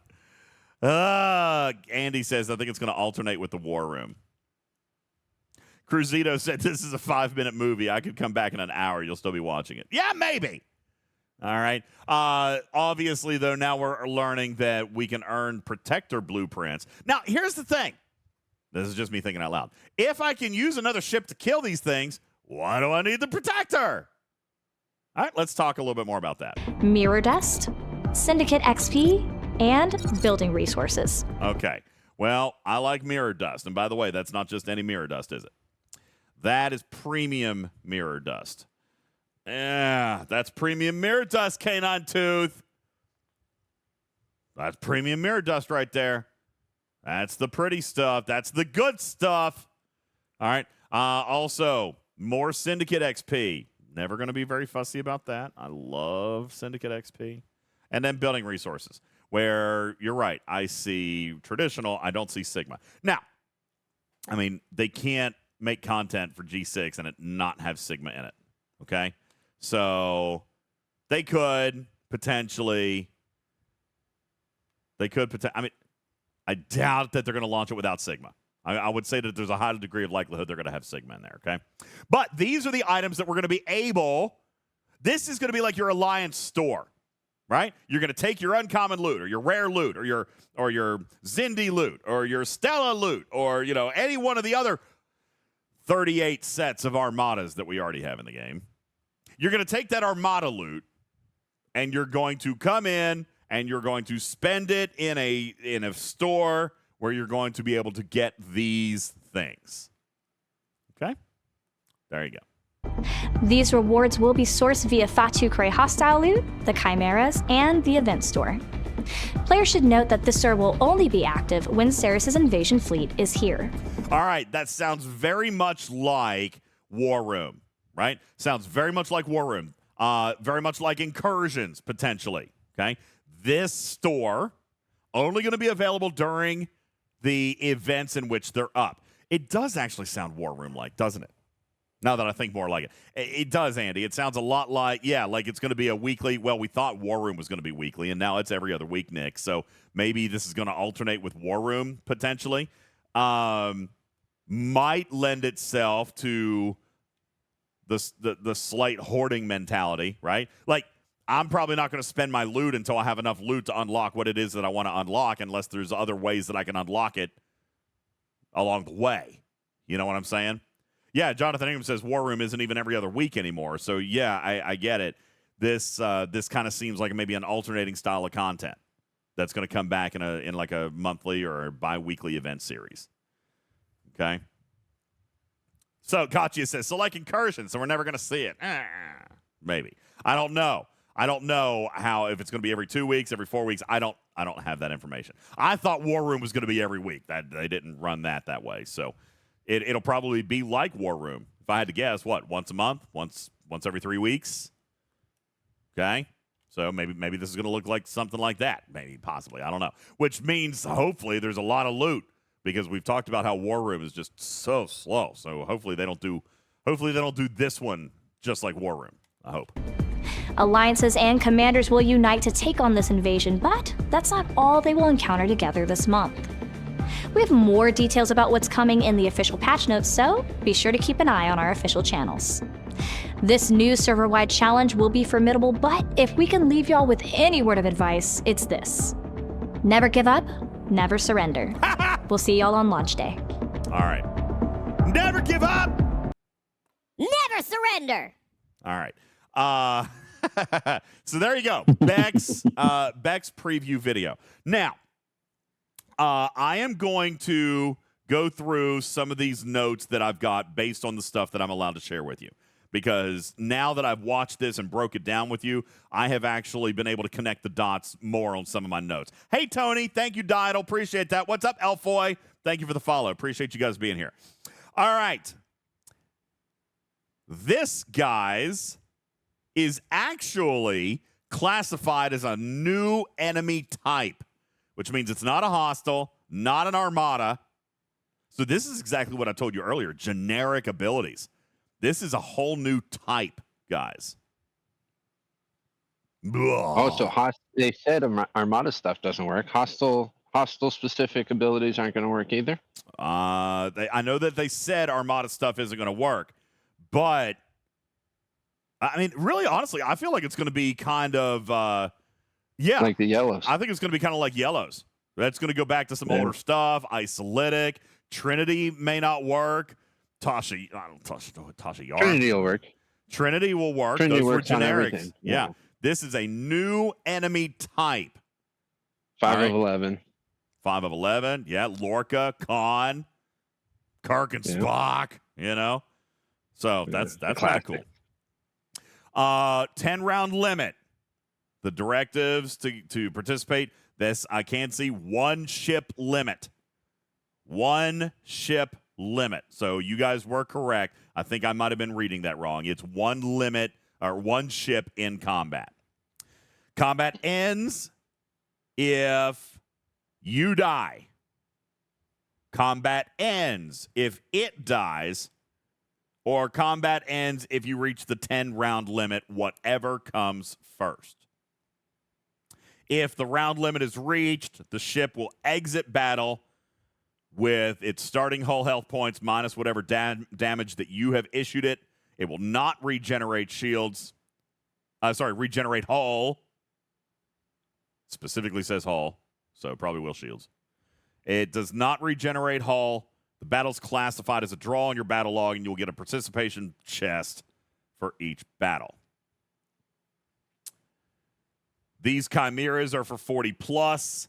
The Fatu Cray hostiles are for 25 plus. You will have to farm the hostiles in order to get the goo, to go into the refinery, to get the directives, and all the other rewards we saw on the screen. These hostiles will be linked to events where there will be additional opportunities to earn additional currency. The hostiles will disappear outside of the events. So that means you guys aren't going to be able to grind a bunch of it and stock up. You'll have to wait till the events launch.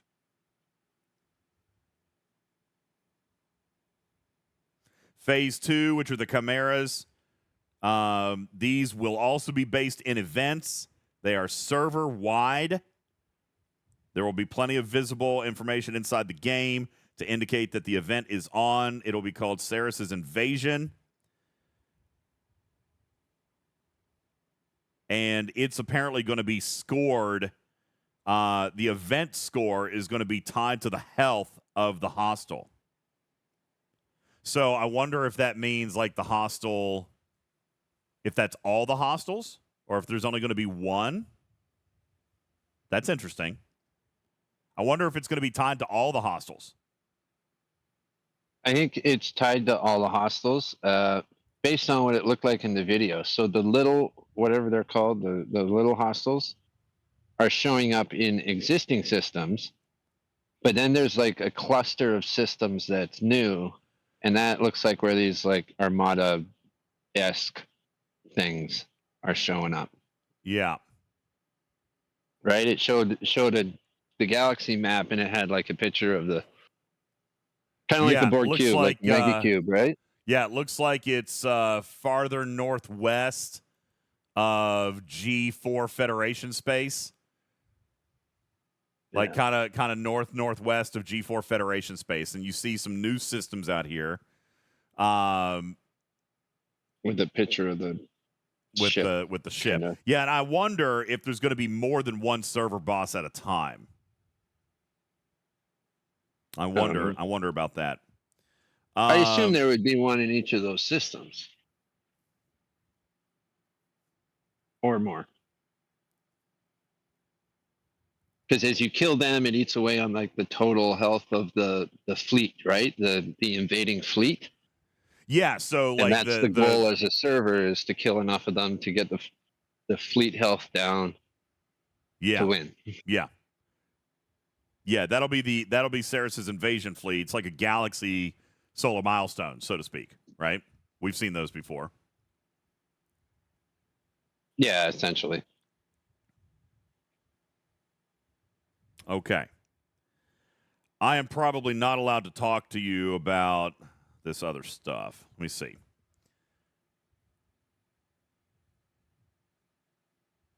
I don't think I'm allowed to talk to you about this other stuff. There is more. There's actually one super cool thing that I actually do like this month. That has nothing to do with in-game content. I mean, I don't mean to say that. Like, it has nothing to do with the feature or how it's built. Like, Live Ops is doing something really, really cool. Some people are probably not going to like it, but I think it's very cool. And I probably can't talk about it yet. Rewards, let me just put it this way. Rewards should be pretty off the chain this month. Like, there's gonna be a lot of stuff paid out. Like, they're going at this. I mean, they're making it a special event, right? They're making it a special event. This is, the big crossover. So they're really, I mean, there's a lot of stuff that they're giving away. Well, that's good. That's always good. Yeah, and I like that. Why are some people not going to like that? Well, Because there's also paid. There's also a paid component of it. Obviously, there's always going to be a paid component. I mean, there's always going to be something paid to go along with the stuff, you know. So, let's see. Yeah, I think that's about most of what I'm going to be able to talk to you about tonight. But there are more. There are more things, and honestly, some of the other stuff is probably more long-term useful to my gameplay. To be perfectly honest with you. Oh, that's good. I just don't know how this Sarah stuff is gonna land with me. You know what I'm saying? Like, I don't know. I'm with you guys. What I said, I don't know how I feel about this being a long-term thing. Again, a one crossover, a one episode thing, a fun and one and done kind of thing. I would have been so down for that. But just not feeling it. Yet. I mean, it might be fun. It could be very fun. I do like the fact that traditional hostile crews are not going to work, and I think that that's great. Let me just say this. I am actually super, super happy that you guys are actually hypothesizing about crews in the chat. That's what Beck and the entire team have actually told me before, that that's what they love most about this community, you big old nerds. This community in particular breaks down the video and really goes at the gameplay. Like, they would love the fact that you guys are talking about crewing and stuff right now, which I like too. I like the fact that it's not going to be a cookie cutter crew. All right. But yeah, I'm still not sold on the whole permanent aspect of it. We'll see. Did we get any confirmation on whether or not this was a skin or a ship or what? Let me ask you a question, because I don't know the answer. I should probably look. If I have a ship with a skin on it, does it show the skin down here in the battle log, or does it still show the name of the ship? Name of the ship. Okay, so we can see in this screenshot that we actually see an NSEA protector. They also talked about blueprints. Okay. Yeah. So then I can say that we're going to presume that there's a ship. Okay. We will hypothesize that. We will hypothesize that there's a ship.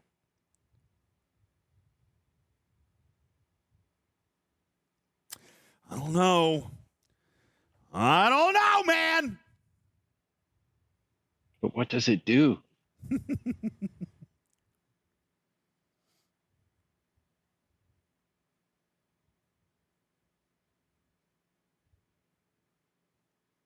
Give me a second. I'm trying to decide if I can actually say anything.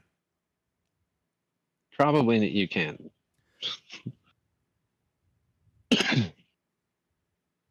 All right.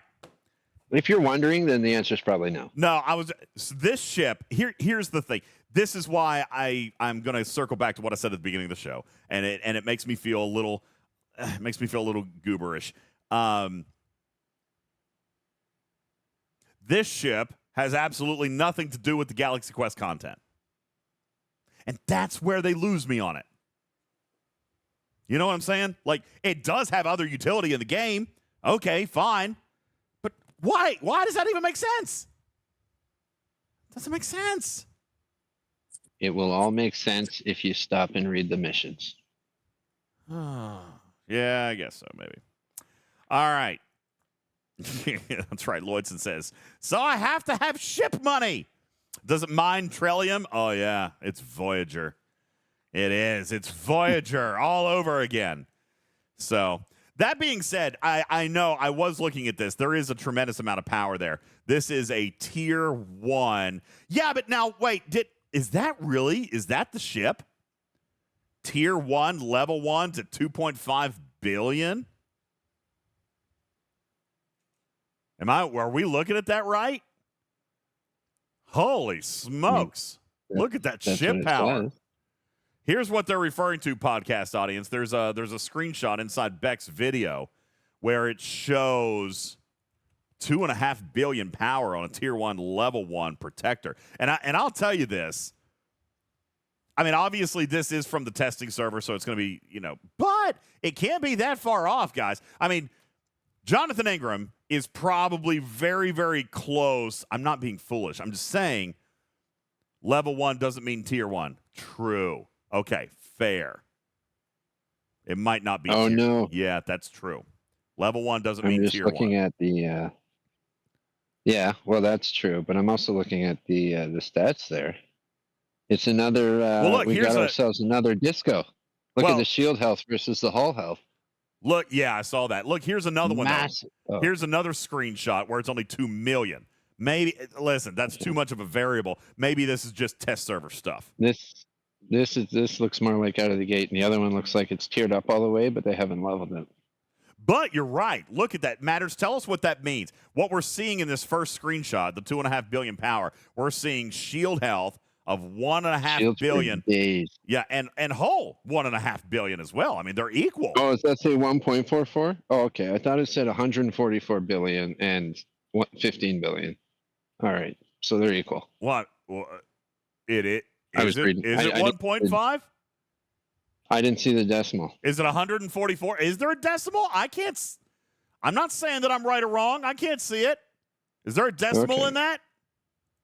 I couldn't see one. That's why I thought it was going to be like just like the disco. Massive shields and no hull. I'm gonna bet that it is probably 1.44 because in this other screenshot that we've got, I don't know where it is. The shield is right there with it as well. Where's this other screenshot? Right here, 440,000 to 360,000. So yeah, they're somewhat comparable there.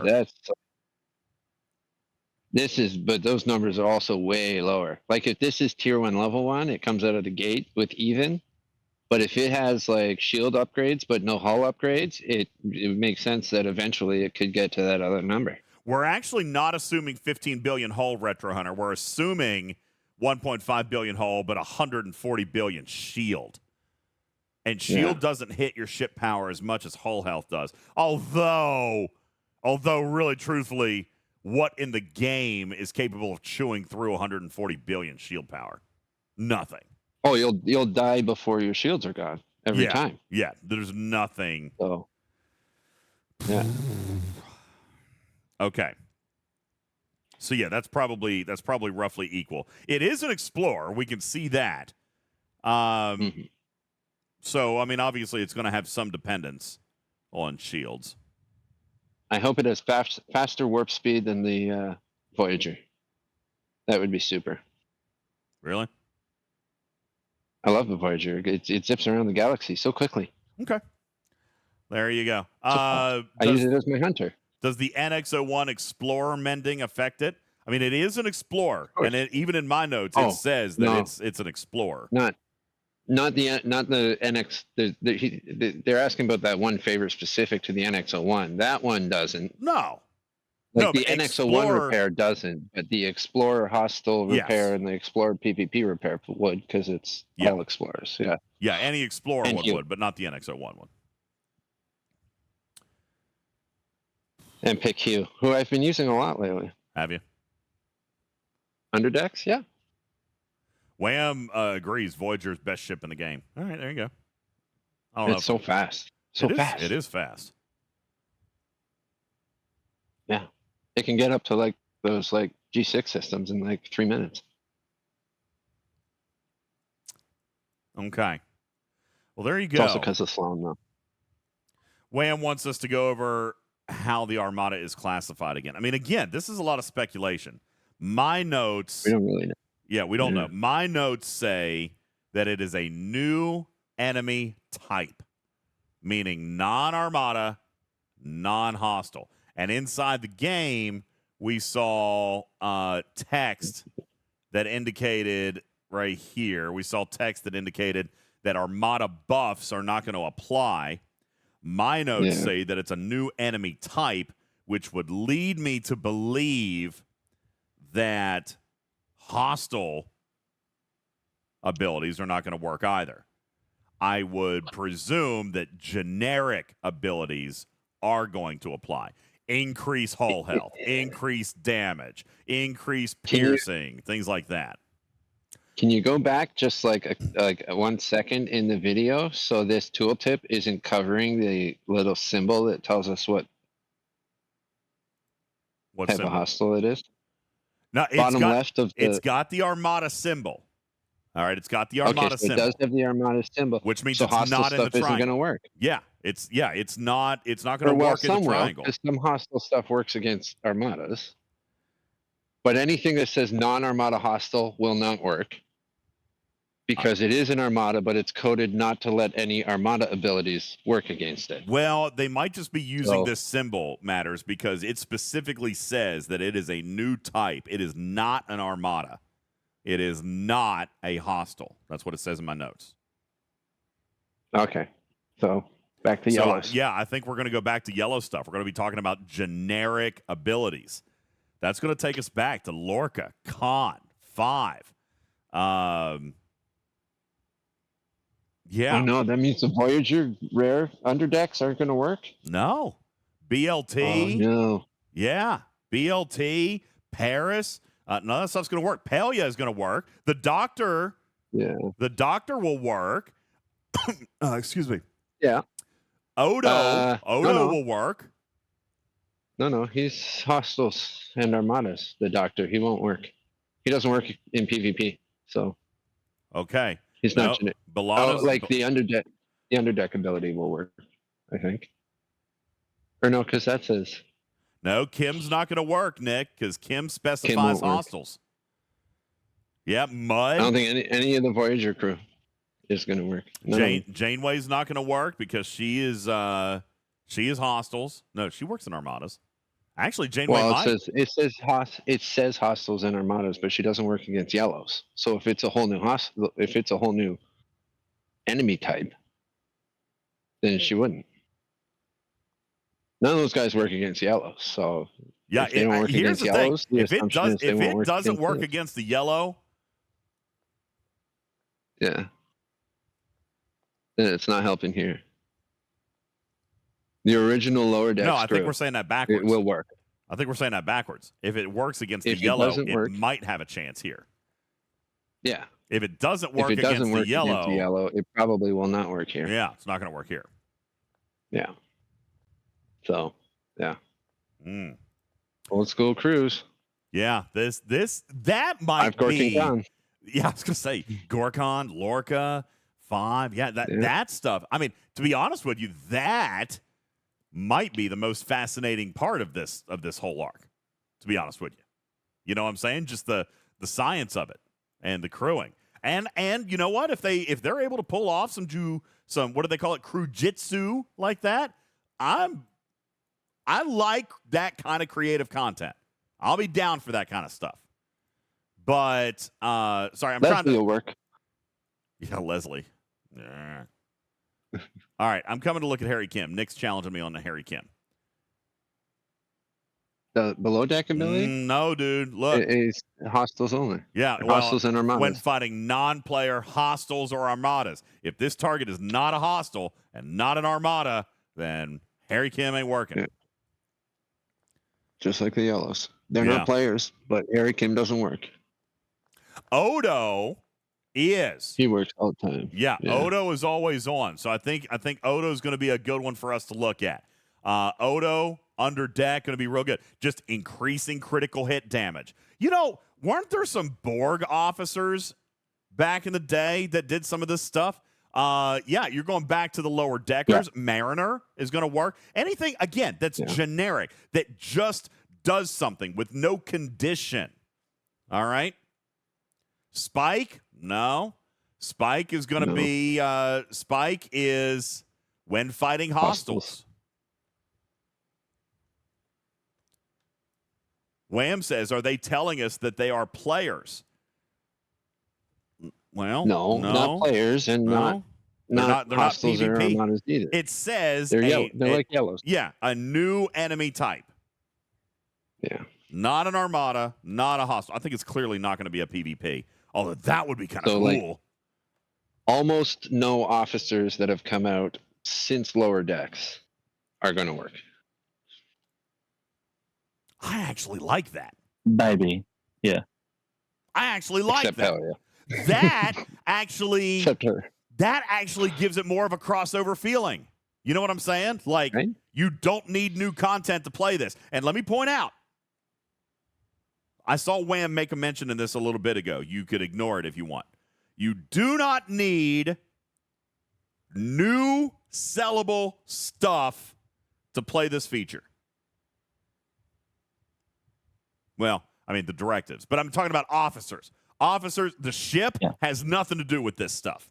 The ship, narratively, is going to kill me, but it's used in another part of the game. Has nothing to do with Saris's invasion, which I actually kind of like. It makes the whole Saris's invasion piece of this actually feel more like a crossover, that it has a temporary shelf life. Robotsky says that's speculation. What's speculation? That the ship is not going to do anything for this content? Well, no, I know what the ship's going to do. I know exactly what the ship is going to do. Yeah, we don't know, but DJ You don't knows. know, but I do. All right? That you don't need the ship for this. No, it's not speculation. He knows what the ship does. It does not. It's not required to beat the hostage. No, Robotsky, hostiles. I can tell you 100% with 100% certainty that none of the ship's abilities have anything to do with Saris's invasion. Nothing. Absolutely zilch. As a matter of fact, Saris's invasion, based on what Beck said, and I think we all heard her say that Saris's invasion is how free-to-play players are going to source the Protector. Yeah. Which then is going to be used in other places throughout the game. Do I want the ship? I don't know. To be perfectly honest with you, I don't know. They're giving it to me. I will have it. I'll be able to play. I'll be able to show it to you guys on Tuesday. They're giving me the ship. So I will be able to show it to you guys Tuesday night. If you guys want to hang out for our stream before you go and buy, that's completely fine. We will be able to show it off on stream Tuesday night, provided there's nothing that breaks the game. But I will have the ship, and I will be able to show it off to you Tuesday night.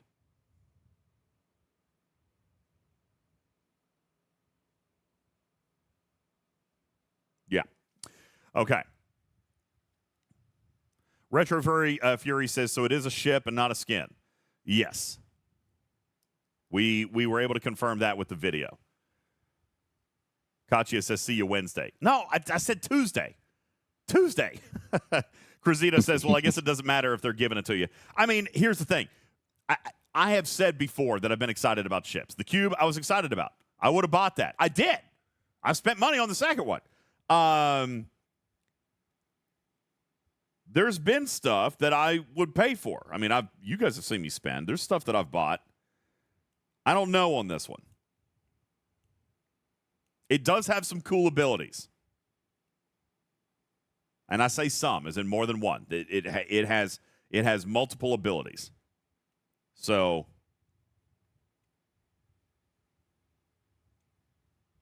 yeah. Sorry, I'm reading. I know that sounds for like weird content when you're hearing silence on the podcast. I was just looking at a couple of notes. I mean, there are a couple of things.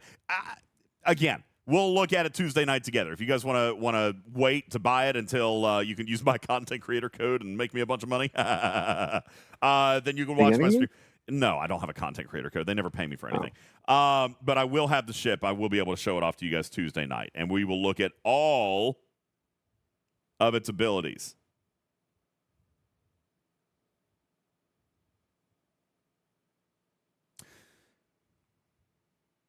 Wow. Yeah. We'll look at all its abilities. Interesting stuff. Am I a VIP? No. No, they won't let me in. Jamie said, so did the Eviscerator. Listen, the Eviscerator is still... I paid for the Eviscerator. You guys watched me pay, and I don't regret it. I did it... I like it. For the refinery, though, not the ship. I did it for the refinery and not the ship. I did it for the ship as well. Yeah, I haven't felt It'll it yet. get good. Mine's almost... Mine's not good yet. Mine's able to hit just like the 50s now. So once I get like another tier, maybe 2 tiers, it'll be almost hitting the same thing that... Like, it doesn't need to hit the same things I can hit with my with my other ship because it's going to get that massive loot boost, right, from the research. So once I get those loot boost researches up, once I get it to a decent enough tier, I can hit hostiles that are 2 levels lower and still pull the same amount of loot per hit. Because it's what? It's like 350% loot boost. Yeah. It gets, that's huge. I haven't really gone full bore into it. The ship has not excited me, so I've been doing the refinery, but I haven't.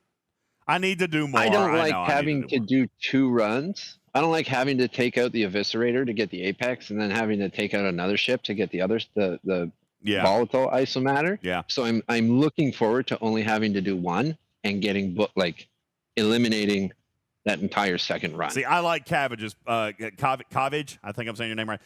It's a good loot boat and a refinery tier driver as a ship. It's a paperweight. I'm in that same boat right now, to be honest with you. Will the Galaxy Quest ship have a refinery? Yes, Retro Fury. That's what makes it a loop. It has a loop. It has hostiles. It has loot that has to be refined in a daily redemption, so it's going to be time-gated. It's a loop. Full bore, just like we know and love. It's a loop. So, yeah. I like loop. No, you don't. Jules Blue likes loops so he can break them. By the way, I have done some super specific math on my mirror refinery, and Jules helped me out with it. I think he's right. I think I'm going to take the refinery up. Even with my baby Enterprise D, I'm going to take it up all the way to max, tier 12 or level 12 or whatever the heck. Yeah, I'm going to do it. Nowhere does the math not work. I'm telling you, man, the more I look at that refinery from Mr. Tiger, the more brilliant it is. It works. Every level it works. When you upgrade the refinery, it doesn't increase the Trillium D store, though, right? It doesn't increase the stuff in there. No. It increases I don't need but it increases the amount of Trillium D you get so you can buy more from the store. Did you get the Prime that I talked about last time? No. Well, I got that, so I don't need to upgrade the refinery. Maybe you want to do max pulls of everything every day. You're going to get really close to being able to do that. Hey, Jamie, have a great night. Probably thanks, man. Appreciate if I maxed out the refineries, I'd be able to max pull everything every day. Sure. Andy says, just need a single pull. Yes, but there's going to be days that I can do more. I did a run last night just for fun with the Enterprise D. Now, I did use a max fortification, and I hit the 61s. Wham was helping me with my mirror stuff because you guys saw I tried to go hit the 65s, and it just crushed me. I ground the 61s. I got like 24 minutes, too, because I got my building up a little bit. So I've got 24 minutes, and I got 3.4 million Trillium A in one run. Like, holy smokes, that's a lot. Like 2 runs would be enough for a double pull, and I'm still early. Like, I'll be able to do more. Yeah, Wham says with the 61s, he's getting a little over 5 million per run. Listen, I was thrilled to death with 3.4 million, Wham.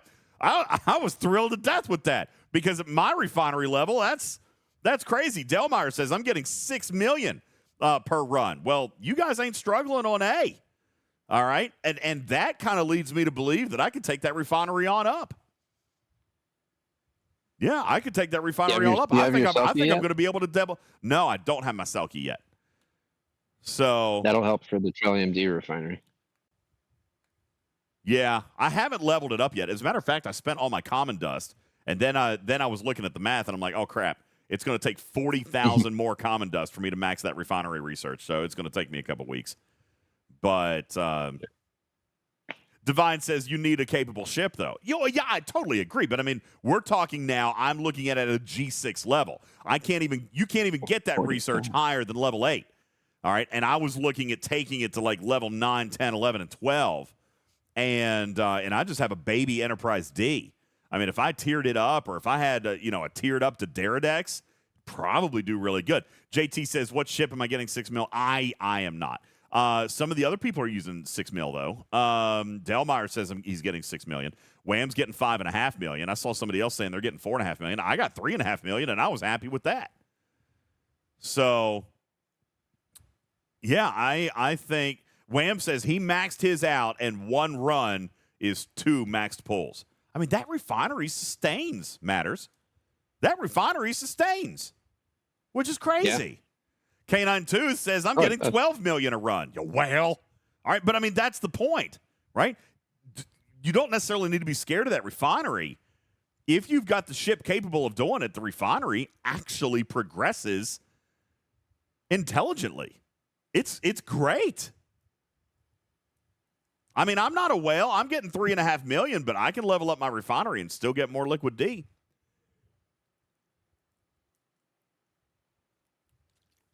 So I like that.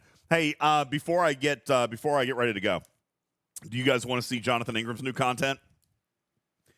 I know for those of you in podcast audience, here's what we're going to do. We're going to take a very quick break. Twitch is going to make me take a break. Then I'm going to come back.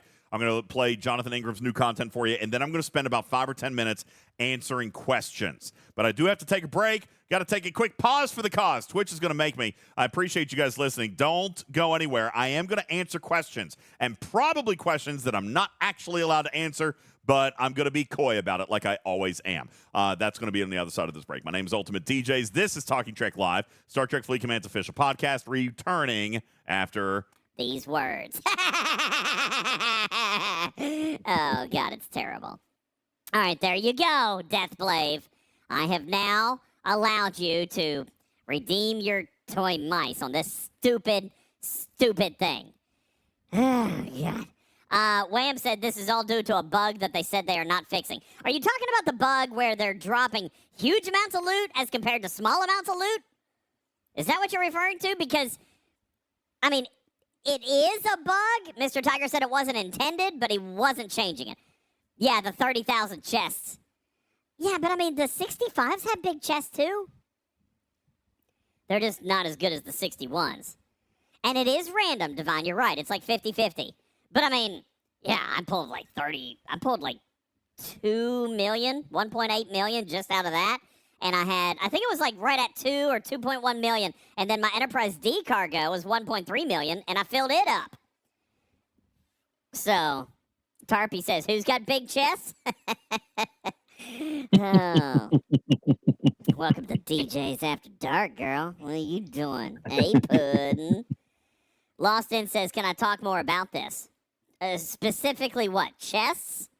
Or the 61s? Sorry, I can't tell if you're being serious. That's right. You fill up and you keep killing because the major part of the loot comes from the chests. So Lost In says he wants to look at the bug chest. Perfect. Let me show you. I'm going to show you while we're in commercial break. Hang on.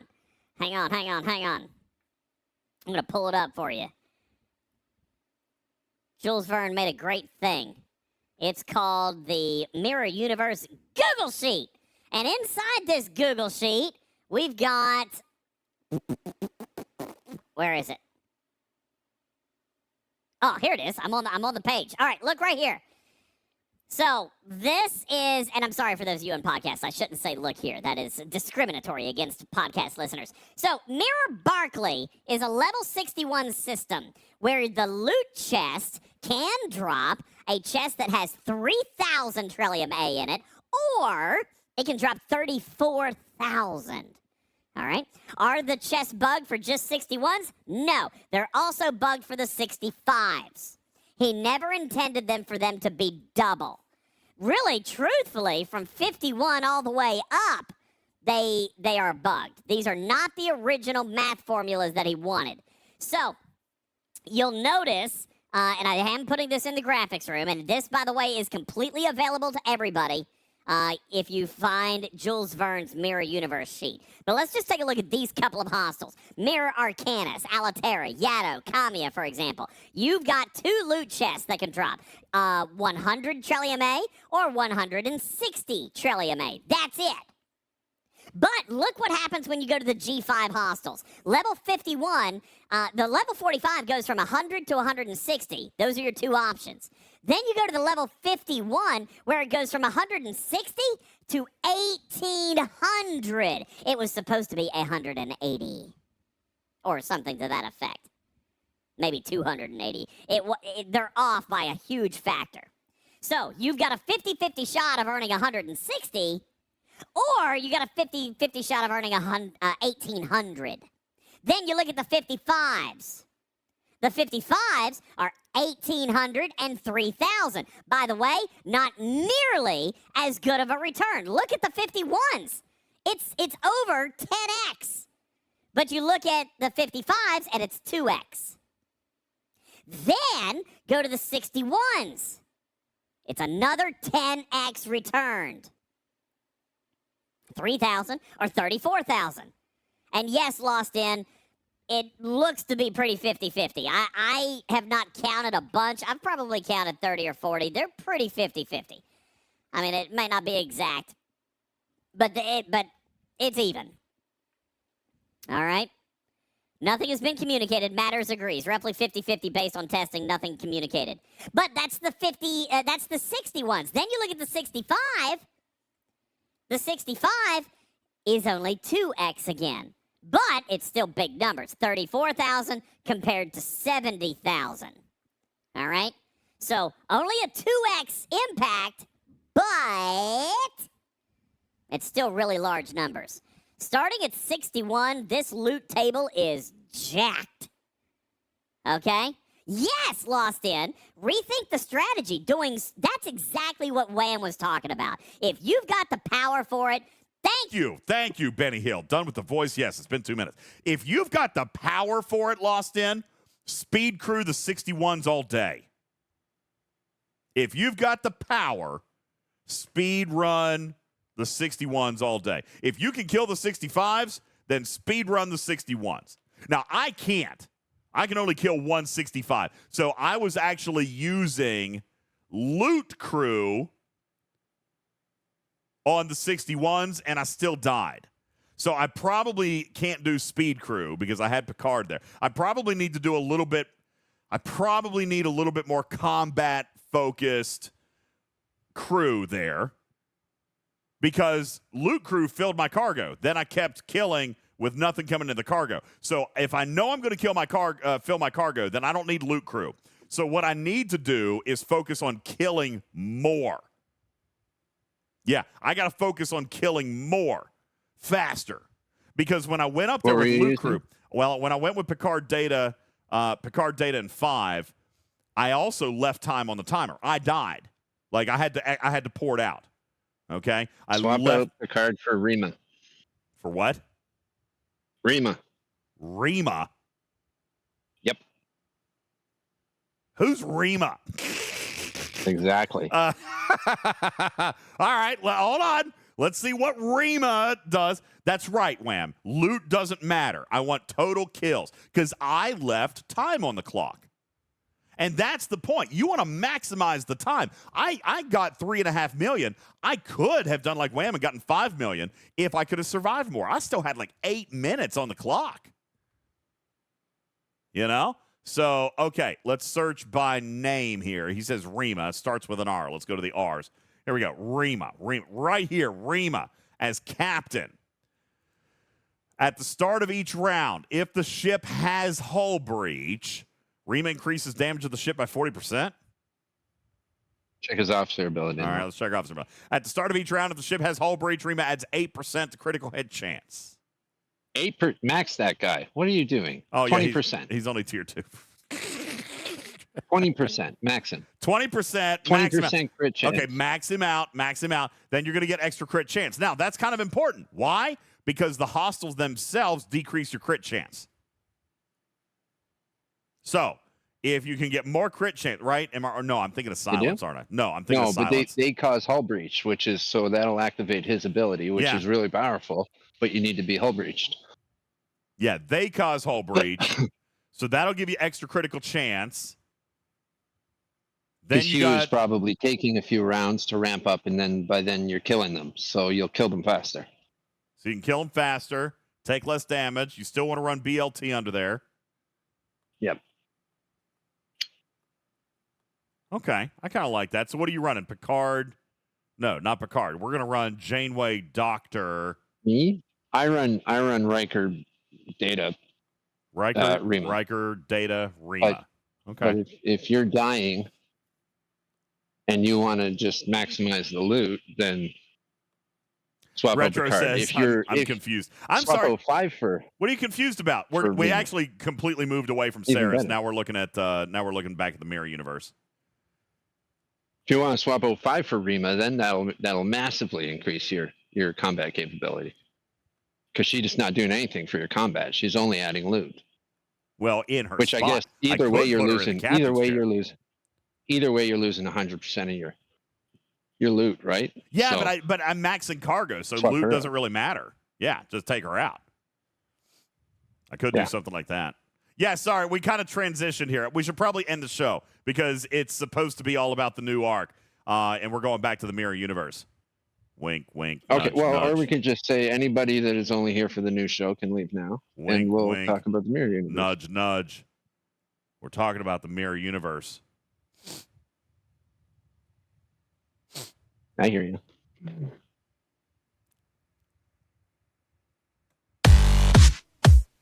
All right. Yeah, all right. Scalyback says, I knew it. Listen, you don't have to talk about it. You say, I knew it. There's going to be a tie-in. Listen, Beck told us 2 weeks ago it was going to be tied into the mirror universe. I mean, we know. We knew 2 weeks ago it was going to be tied into the mirror universe. And here we are. Boy, oh boy, oh boy. Oh, yeah, hold on. Jonathan Ingram wants his YouTube shout-out. Okay, sorry, I forgot about it. Very quickly, I'm going to give you guys some musical stylings. As I mentioned, Jonathan Ingram did raid me. Here's one. He got me 2 days ago, July 31st. So I'd only been G6 for 2 or 3 days. And he immediately raided me. Was this the big one? Dude? This might have been the one that was 40 trillion, right? I think so. Yeah, this is the big one. 41 trillion on this one. I got rated on July 31st. UltimatDJz goes to G6 and gets rated. If you guys would like to take a... wrong button again. If you guys would like to take a look on YouTube, the name of the channel is UltimatDJz. It's Jonathan Ingram's official content creators platform, the content creator page, UltimatDJz, where it's not that interesting to watch it. It's interesting to listen to it. So I don't mind to share it to you in podcast because it's all about the music. Jonathan Ingram is a musician. When he raids me, you're seeing the same thing every single time. But what you're hearing is a new delectable treat every single time. Let's take a look at this one. July 31st, UltimatDJz loses 41 trillion to Jonathan Ingram and his crew.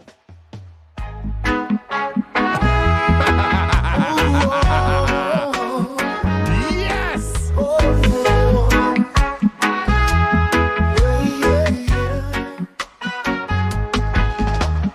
Woke up this morning, phases at the stump. Our base is in ruins, all my work undone. Spaceships are burning, stars don't shine as bright. Ingram came out of nowhere in the dead of night. Walks me to nowhere, shields are all gone. I'm stranded in the galaxy, what went wrong? Scotty can't fix this, I'm losing control. My base is in pieces, taking its toll.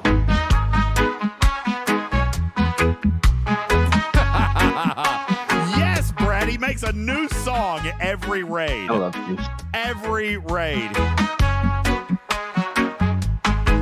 Ingram raided my base, took all my bar steel, walked into my space, gave a wound I can't heal. Bananas calling, my defenses overrun. Ingram's raiding is only just begun.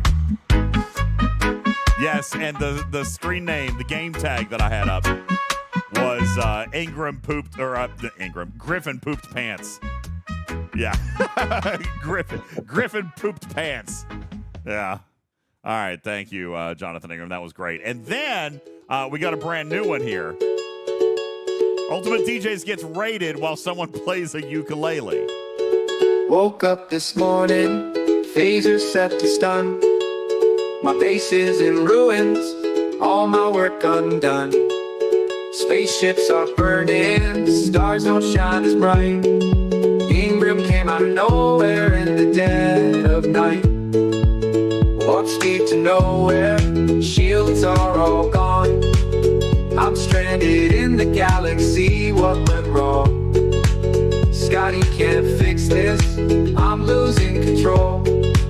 My base is in pieces, taking its toll. Ingram raided my base, took all my power steel, warped into my space, gave a wound I can't heal. Bananas calling, my defenses overrun. Ingram's raiding has only just begun.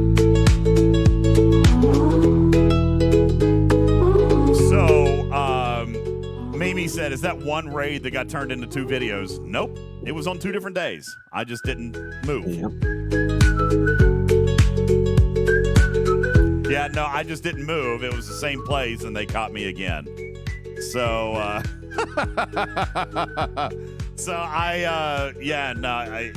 and by the way, you want to hear something even worse? The 41 trillion raid, Jonathan Ingram, what was that? 18 minutes, I think. Is that crazy? 41 trillion in 18 minutes. God. I love those amalgams. Dang, man. Big old scoops. 300 billion.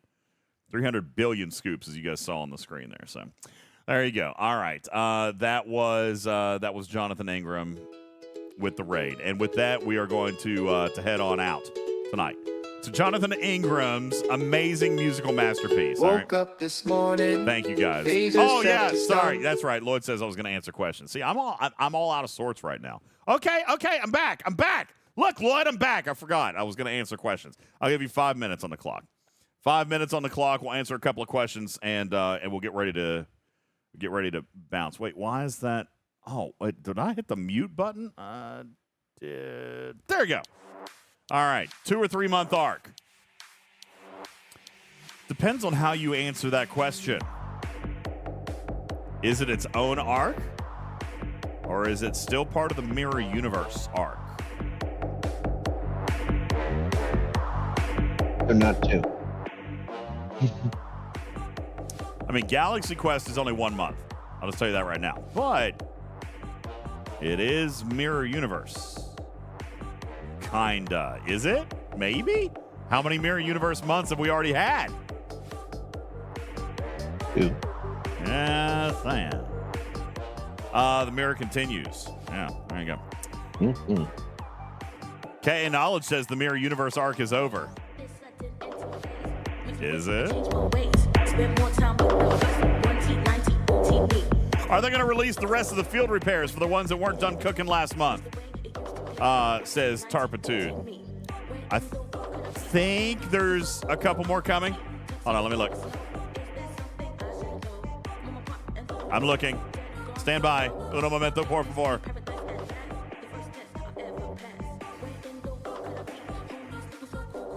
They probably would have told us if you were supposed to tell us.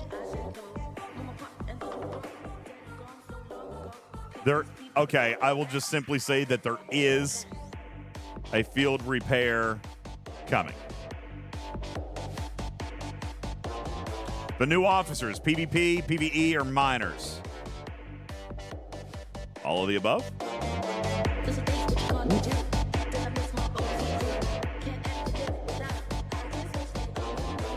I don't see other questions. Ask questions. Okay, here we go. Nick says, with regards to the Galaxy Quest refinery, do you need the new ship to open the refinery? No. That's actually one of the things I was praising, Nick. You do not need any new paid content in order to participate with the new content. Like, you don't have to have the ship. You can buy directives. I'm assuming you could buy the directives to make it go faster, but you do not need to have the ship. So you will just be able to go and play. Can we get more tactical core sourcing? Is that seriously a thing still? That's still a thing? I mean, maybe it is. I don't know. Stradalorian says, will Dragon Keeper call it trash? Most certainly. It's a loop. And it's a new loop. He will most certainly call it trash. How did I have enough resources to jump to 61? I bought packs. I bought packs. How long for free to play on the new ship? I do not know, but it probably is going to depend on your participation with this loop. Remember, the daily loop, the daily refinery is going to drop the directives, but it will also drop blueprints. You, as a 25 plus, can start earning blueprints, or at least the currency for the blueprints. Your refinery will pay you the goop that you can use to get the directives, the blueprints, the DeMarco shards, all of it. All right? Will there be an auction this weekend? Unrelated to the Ark. So can't answer you. I don't know. Probably. They always have one. Nick says, any more sourcing options or improvements for formation Armada directives? Not related to this Ark, so I don't know. Still working on the Gordon ship, and we get a new one. Well, welcome to Star Trek Fleet Command, Carissa. If you were ever idle, then that means you're not spending enough time or money. Yeah. Thanks. Yeah. Jonathan Ingram says, am I excited about this month's Epic Officers? Excited is not the right word. Yeah. But they are good. I don't know if they're going to be good for you, Jonathan Ingram, but I mean, they're good. Destros asked the question, will these officers be geared towards lower ops players? I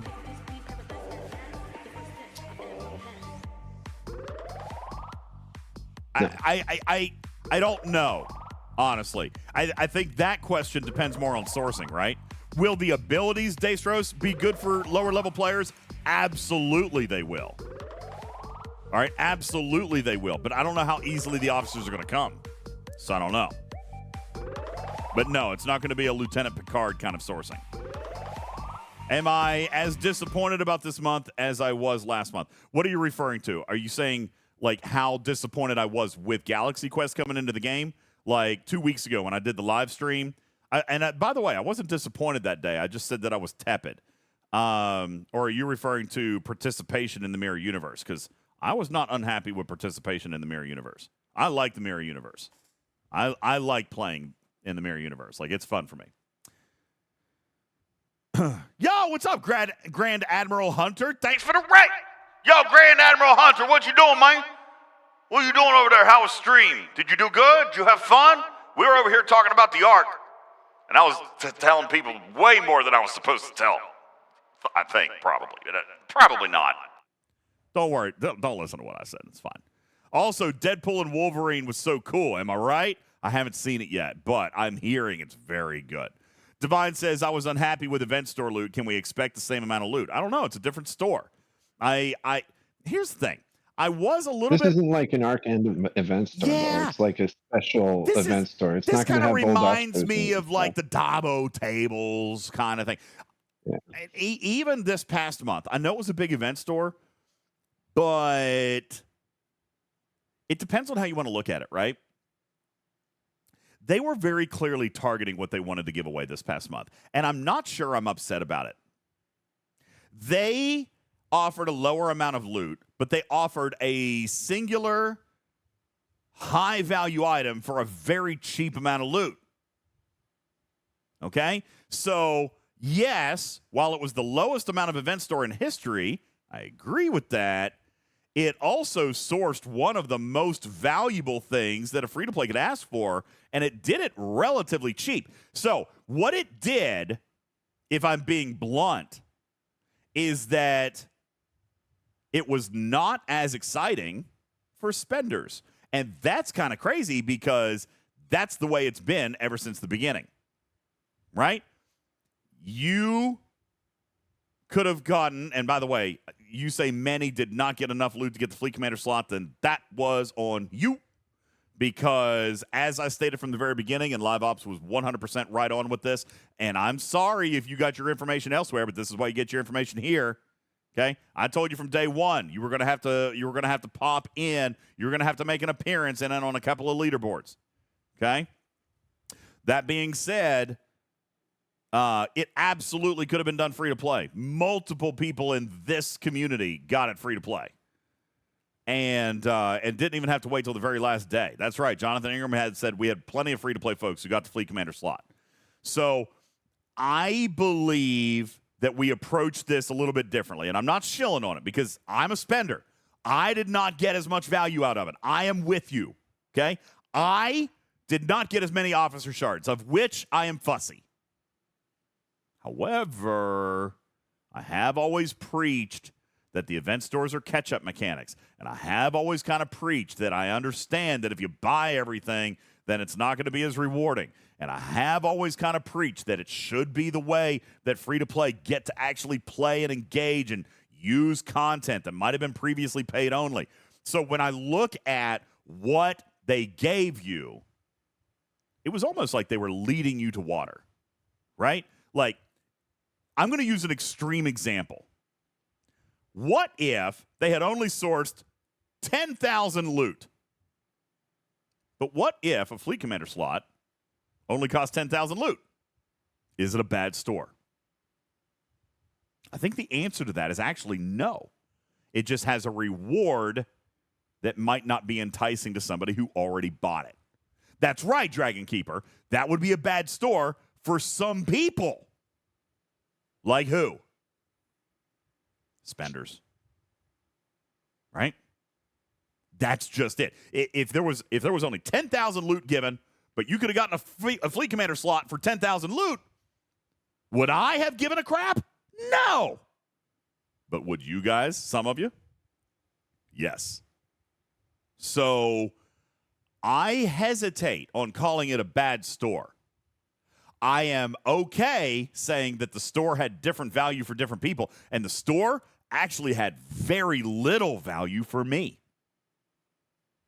But I'm actually not mad about it because they gave such a highly valuable reward for very obtainable amount of loot.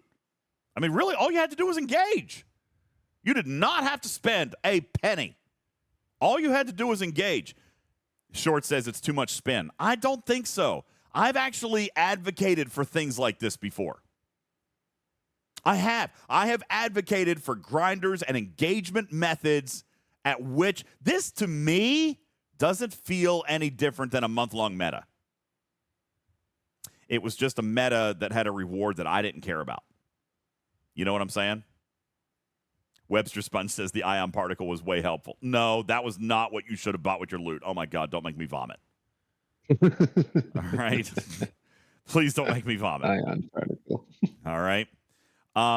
So I don't mean to spin on it. I just think it was a different style of event store that we're clearly not used to, and it wasn't as valuable to me.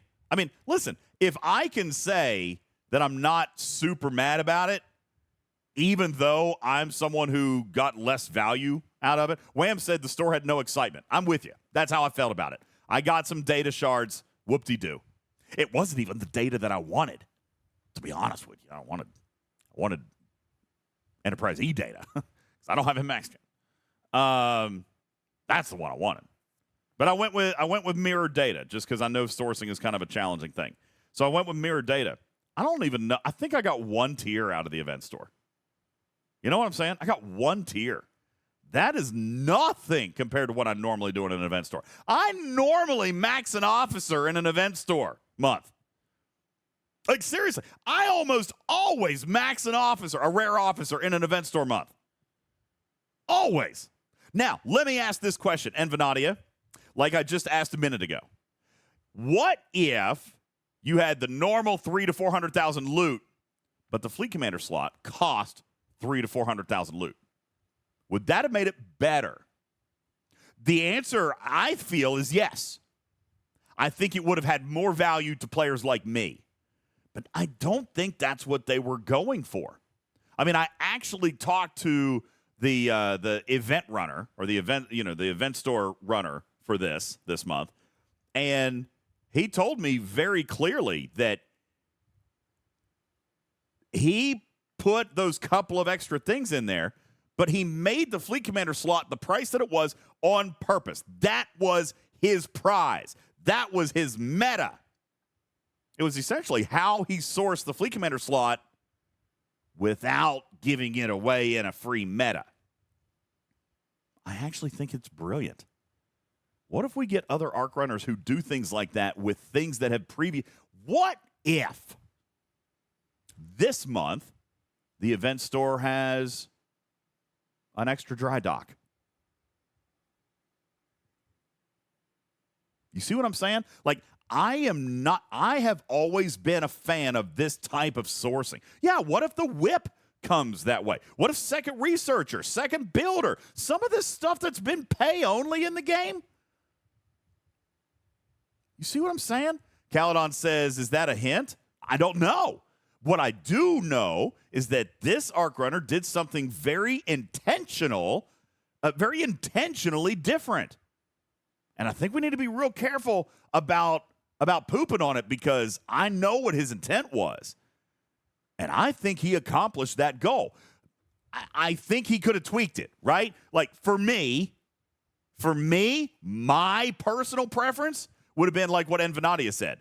Do 400,000 loot, but then make the Fleet Commander slot cost 400,000 loot, right? Or if you're going to do an extra dry dock, for example, give us 350,000 loot, then make the dry dock cost 350,000 loot. The question then becomes, are you willing to work the entire month for one singular prize? That was the question this arc runner asked, and you guys answered. The answer was yes. Because that's essentially what it was. It was a meta. Except it wasn't a normal meta. But it did require engagement pretty much all month long. You know? It required pretty much every SMS, and it required a couple of leaderboard placements. No wins, but a couple of placements, a couple of top 25s, a couple of top 50s somewhere. All right? So I am not, Mud says no one would have bought it if it was the 400,000 option. Do you think? I mean, that's actually a fair point, Mud. Let's go back. The original extra dry dock was only $50. Well, how much did $100 of event store loot cost you? 200,000 loot is what you got for $100. So that's what I'm saying. Yeah. You got to be really careful with this perception thing, Envenadia, because if they had done 400,000 worth of loot and then made the dock cost or the Fleet Commander slot cost 400,000, then people would have said, well, it's not worth it. I can buy 200,000 loot for $100. So you're telling me that the Fleet Commander slot is worth $200 when I could have bought it for $100. You see what I'm saying? So I think they got to be careful there. I think that's probably why he did a lower amount of loot. That's why the balance was there. That's what I think. On the other hand, if there was 400,000 loot, I would have liked it better because I could have chosen my own reward and actually gotten more reward for me for my loot. You see what I'm saying? So I think it was a dangerous experiment. I think it worked. A good one. I think it worked. Yeah, I think it was a good experiment. But we have to be a little bit careful. And by the way, I'm not trying to spin it. Shorts, I know you're probably thinking I'm trying to spin. I'm not. I'm trying to offer the perspective. I had a long conversation with him about it. I did. You guys asked me to ask about the loot. I could never really publicly say what I just said. But now that we're analyzing it, like, I couldn't say, hey, he's only going to give out this much loot because nobody would have listened to that. I'm trying to offer a perspective, I guess is what I'm saying. I'm trying to offer a little bit of perspective because I don't know how many of you guys actually noticed the officer shard, the rare officer shards had a slightly different price tag this time too. Anybody notice? Yeah, they gave a bonus to the new PvP ones. Yeah, there was a 2-shard bonus for every 20,000 loot you spent. So, But not for all the officers. but not for just all Data of and them. Picard. That's right. So, Yeah. Jonathan Ingram kind of summarizes it exactly where I am. It was meh for me, but I'm really glad that free-to-play had an opportunity at a previously paid-only piece of content, and moreover, his math was solid enough that he hit. You guys hit. If you were fully engaged, you guys hit. And I know that there were different expectations set by different people, and I'm very sorry for that. Bottom line is, and I know he's still saying it. I saw it in official Discord the other day where he was still saying Live Ops was wrong, and that's not what they said. I've got screenshots. That's exactly what they said. That's what we said on day one. He just got this one wrong. And I'm sorry if that's what you counted on, but this was exactly what they planned. He executed it near perfectly, and I just think that it's a perspective that we might not be so quick to trash. You know, I asked the same question. If it was 10,000 loot and the Ferengi whip was available for 10,000 loot, would we complain? Jonathan Ingram and I would. Likewise, if it was 400,000 loot and then 400,000 loot to get the whip, would you guys have fussed about the monetary equality? Probably. It was probably necessary to do it on the shorter side and then just offer a little bit more in the event store, which is what they did. Even the officer shards were just a tiny bit cheaper. Didal says, wait, are you saying there was a reward for engagement?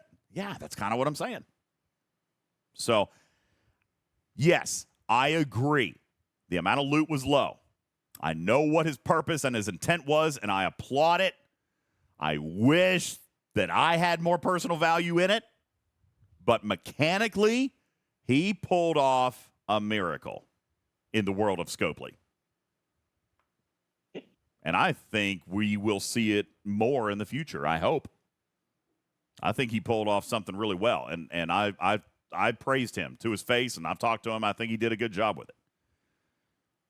So I hope that other free-to-play sourcing comes in those types of methods, to be honest with you. What if the whip came? Dry docks, researchers, builders, scrappers. You know? All Sizzle says they have been pretty vocal about this not using the event store to max officer shards. It's pretty obvious to me, and I fully expect to see something like this again. I kind of see it too, to be honest with you. And it also allows Scopely to choose their reward. Listen, there was only one thing free-to-play we're chasing this month. What was it? Fleet Commander slot. What if it was the whip? That'll be the next one. Or, I mean, I'm supposing, but, I mean, that's what I'm saying. They're not going to offer an event store with all the stuff. They're going to pick their reward. So, I think it was a good thing. We just have to look through the fog a little bit. Floyd says, that's not actually what I heard the Arc Runner say. I heard him say it would take all loot for free-to-play if fully engaged. Where did you hear him say that, since he never spoke publicly? You never heard the Arc Runner actually say that, Floyd. You heard me speak on behalf of the Arc Runner, which is, and I would go back to the original quote, it will take full SMS engagement plus participation, not a win, but a placement in leaderboards. But the Arc Runner never spoke publicly, so you wouldn't have heard him say anything. So I don't know who you're thinking about, but wasn't him. Yeah. Full SMS engagement plus placement in a couple of leaderboards. That's what he said. Full SMS, Strider says, plus 5 top 10 finishes got him 350,000 loot. All right, that's not exactly what I would be expecting from everybody, Strider, but kudos on you. That's a good one. That's good placement. He heard it in my puddin' voice. Hey, Puddin'. Oh, that was too quiet. But I do actually get the right button, then the volume wasn't right. Hey, Puddin'. All right, got it. So can I discuss the event ticket not loving the lack of ARC credits? Are you I think he means event store loot. Event store loot? Yeah, listen, I'm not a big fan of what they're doing with the tickets. I've told them so. But listen, this is you guys. Trash Keeper, this is your fault. Okay? Yep. This is your fault, Trash Keeper. You and others like you have demanded resources and materials in your tickets. Well, there you go. No more event store loot. Thanks a lot. He says, damn right. Listen, the players have asked for this. Tupper, I am not a fan. I like event store loot in my tickets. I agree. I want event store loot in it. I like We get that. it very rarely. Why not give us more event store loot? Yeah.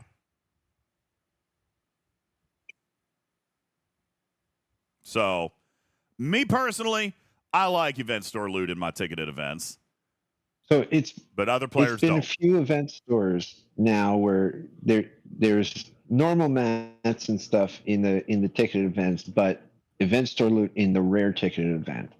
So if you're someone who likes to bank as much event store loot as possible, hold on to those rare ticketed those rare tickets for the next event store.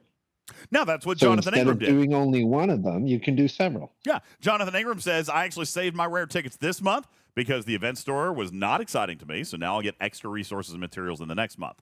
And honestly, I should have done that. I didn't. I should have. That actually would have been smart, but I wasn't paying a whole lot of attention. Yeah. But yeah, I probably should have done that, to be honest with you. I didn't play any ticketed events. And for the normal ticketed events, you get enough free to play. So then if you save them in from the first 2 weekends to run them all in the third weekend and then do the rare event ticket. Yeah. Free to play. Yeah. So that's the strategy as well. So yeah, there absolutely is. In the first couple of weeks. Yeah, for sure. Tupper says, I didn't realize that they carry over. So crazy enough, Scopely doesn't carry currency over very often. But tickets are one. The rare tickets and the uncommon tickets, they do carry over. That is a thing that, oh, God, am I being rated again? Hold on. Probably. Oh, my God, he did. Look at this guy. Look at this guy. I've got 40 seconds left on my shield. He just came and cracked me again. Why would you take advantage of my education that I am imparting on this good community of wonderful people? What is wrong with you, you heathen? From one content to another content. Oh, God. That was hilarious. No, he says you would have loved seeing my face on or your face on my YouTube channel. Yeah, the uncommon does. The rares do too, Tupper. The rares do too.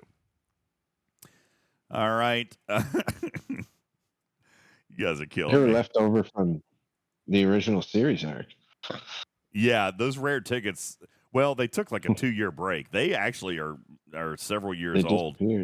And then they went away for like 2 years, and then they came back. So there you go. All right, 5 minutes. 5 minutes is way over. I gave you guys much more than 5 minutes, and look, now we're at 3 hours. Good God, I did not want to do a 3-hour show today, but here we are. Well, 2 hours and 2 hours. This is how we end every single. I can't believe you couldn't last 2 more minutes. 2 hours and 57 minutes on the clock. Could have lasted 2 more minutes. So close, Jonathan Ingram. Yeah, you were 40 seconds away from scooping me. Dragon Keeper says, Loot Crew won't work on the new Armadas either.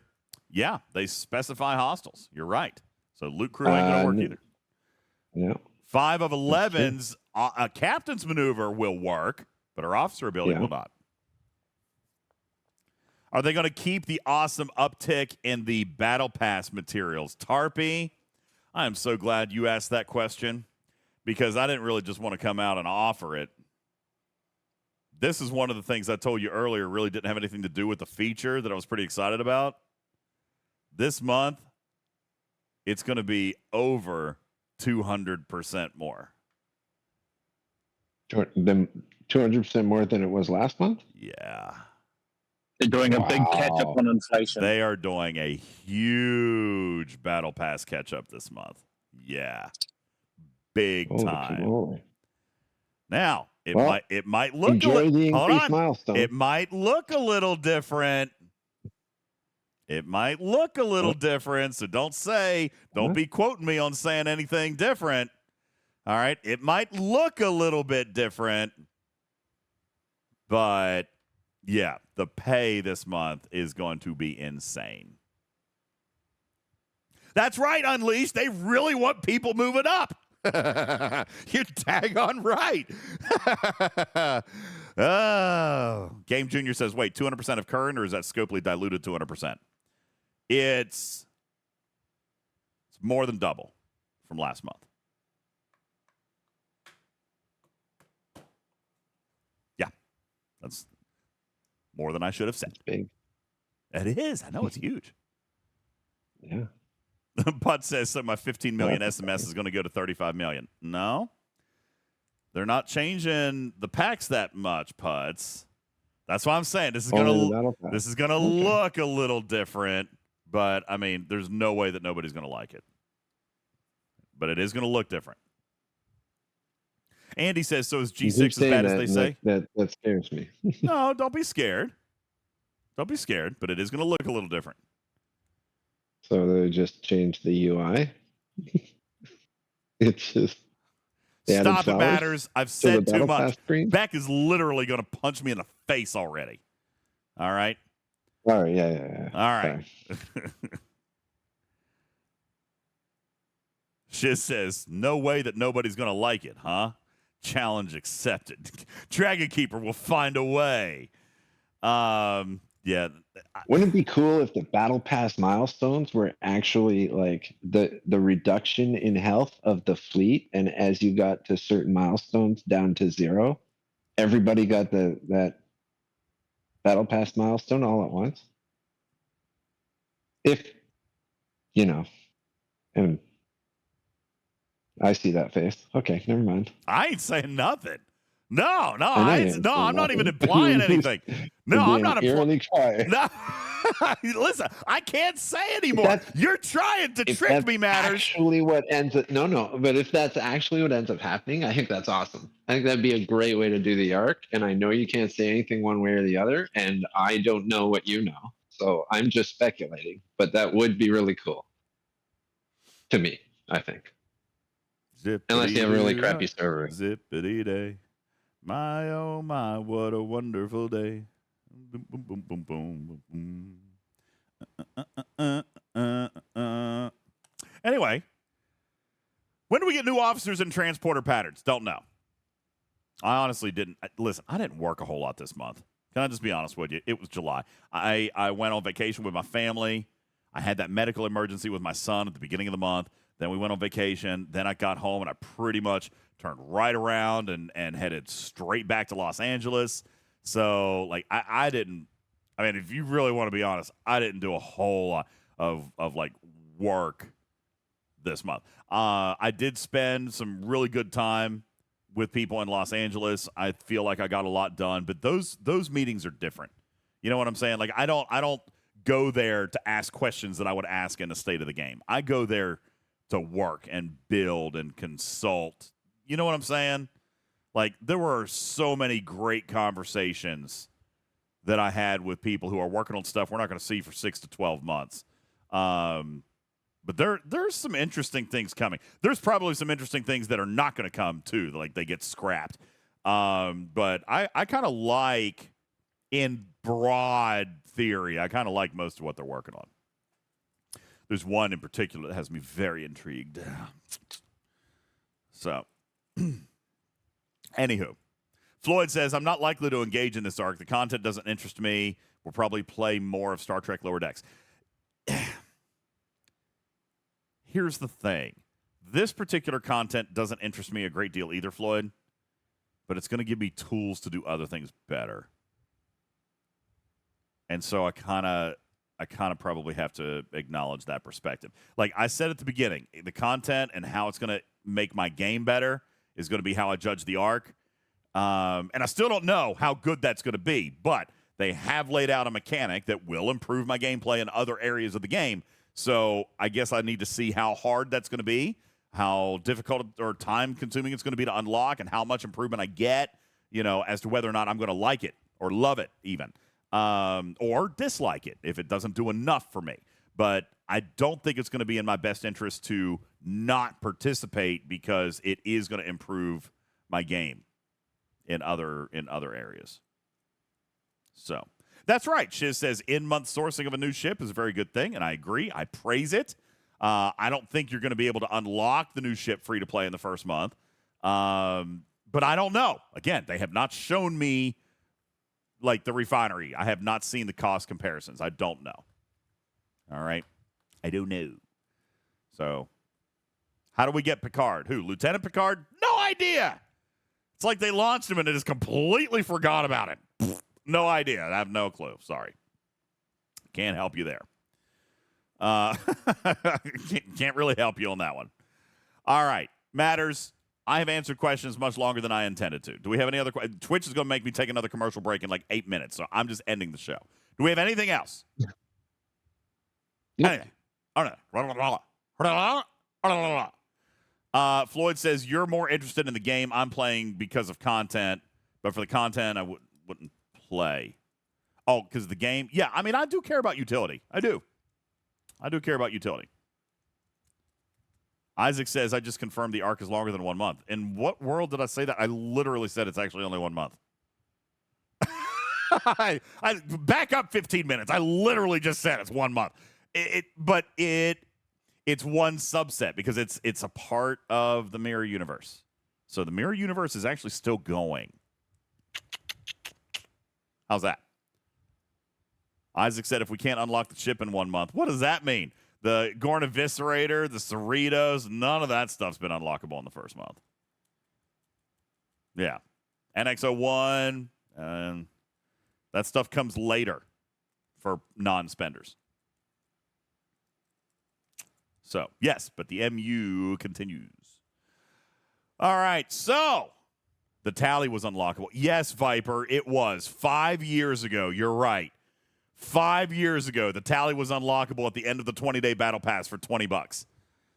5 years ago. It was 5 years ago. No, you're right. Sorry, it wasn't the tally. It was the Vidar. It was the Vidar, not the tally. Thank you, Lord Sunday. It was the Vidar. The tally you could get month 1 too. That's the most recent one that you could get. Yeah, but that required month a scrap. 1, Listen, you could have done the Franklin A. You could have done the Franklin A on day 1. All right? Yeah, that's true. It's true. Franklin was day 1 you could have done for free. So, I mean, it just depends on how they go about it. If it's a scrap mechanic, if it's a continuation of content, if it's brand new, blah, blah, blah, blah, blah. Stuff like that. Meridian Stella Disco. Meridian was end of the month. Tally was only unlocked before the month ended for free to play who had a maxed Vidar Viper, which, by the way, if you remember, was 7 days in or 11 days in? 6% of the population. Okay? Tiny number of people. It was only 6% of the population.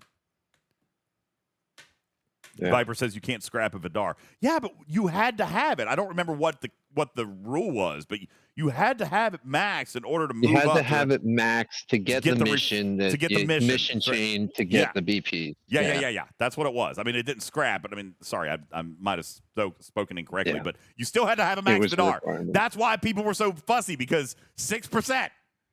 All right, 6%. So you had to have it maxed. Swimbot says, I couldn't believe the percentage. Mine had been maxed forever. I mean, I'm with you. Mine was too. That's why I was so shocked about it. But then I look at things like my Titan.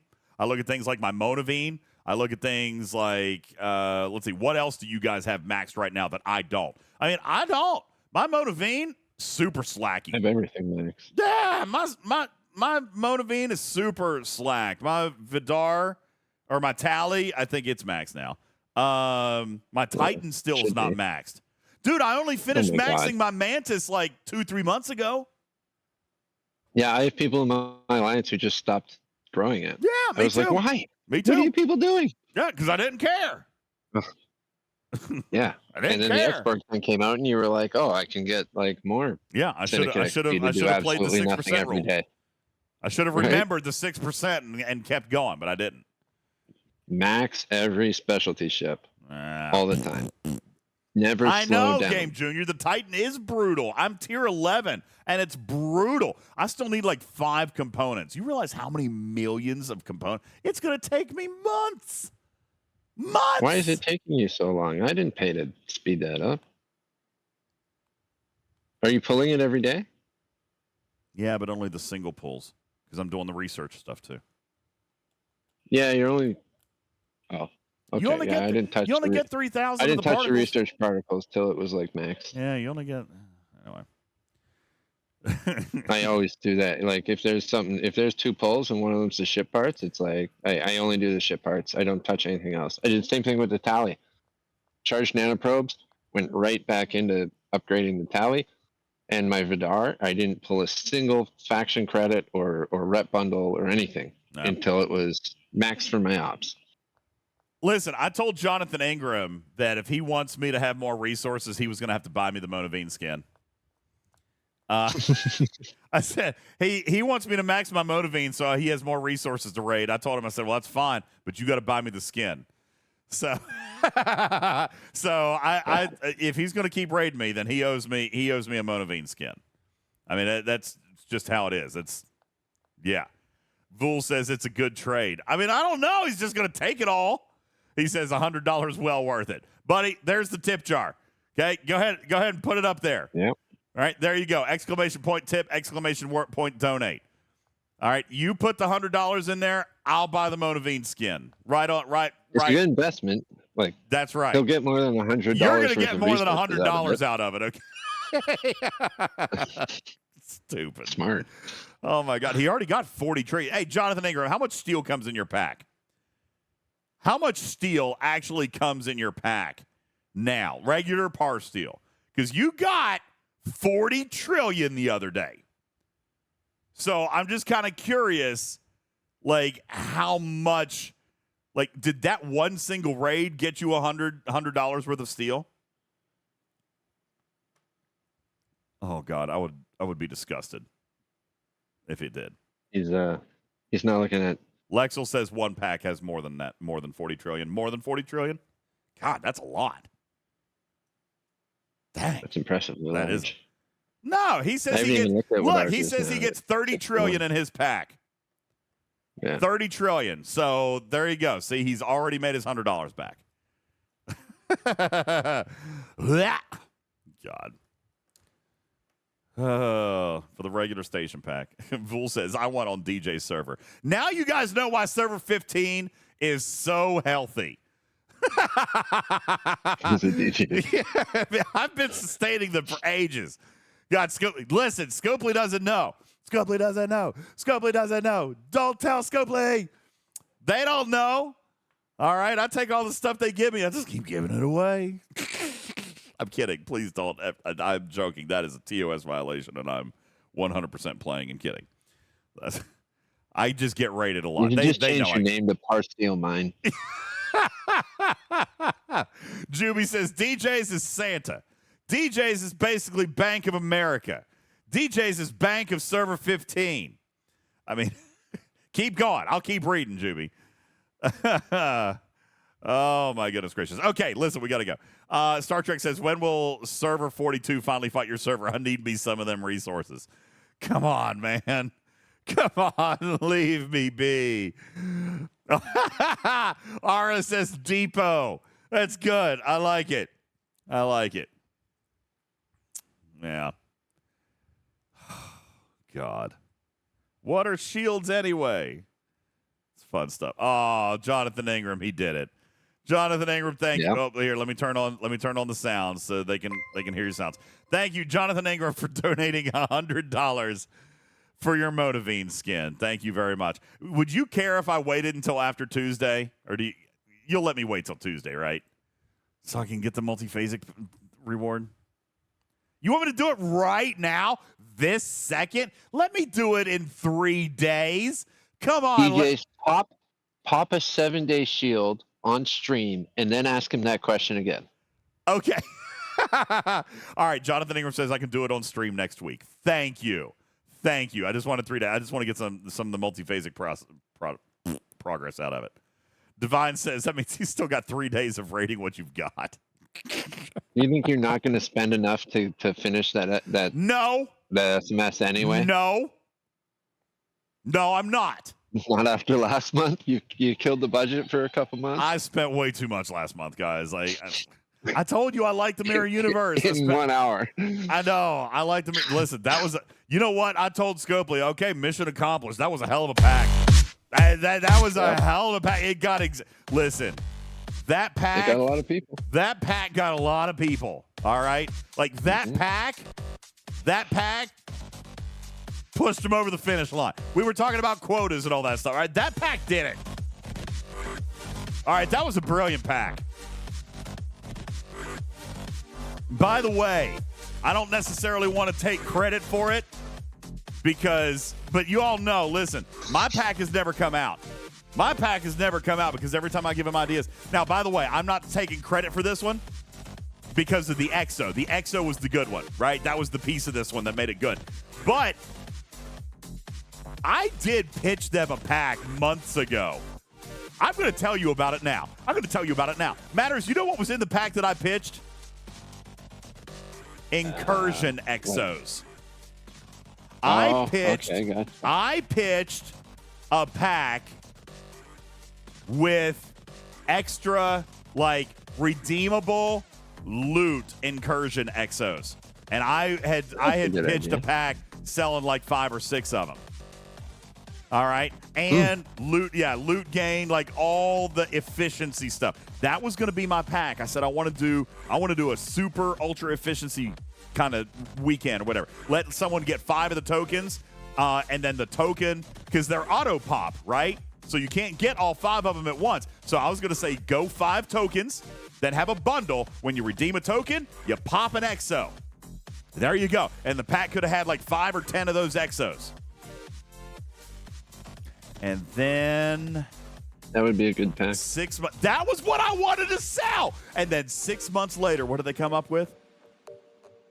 An EXO pack. Some super efficiency bundle. Or a super efficiency EXO. Yeah. I still like the loot boost one because Scopely, you owe me so much money. God bless. If that was my pack.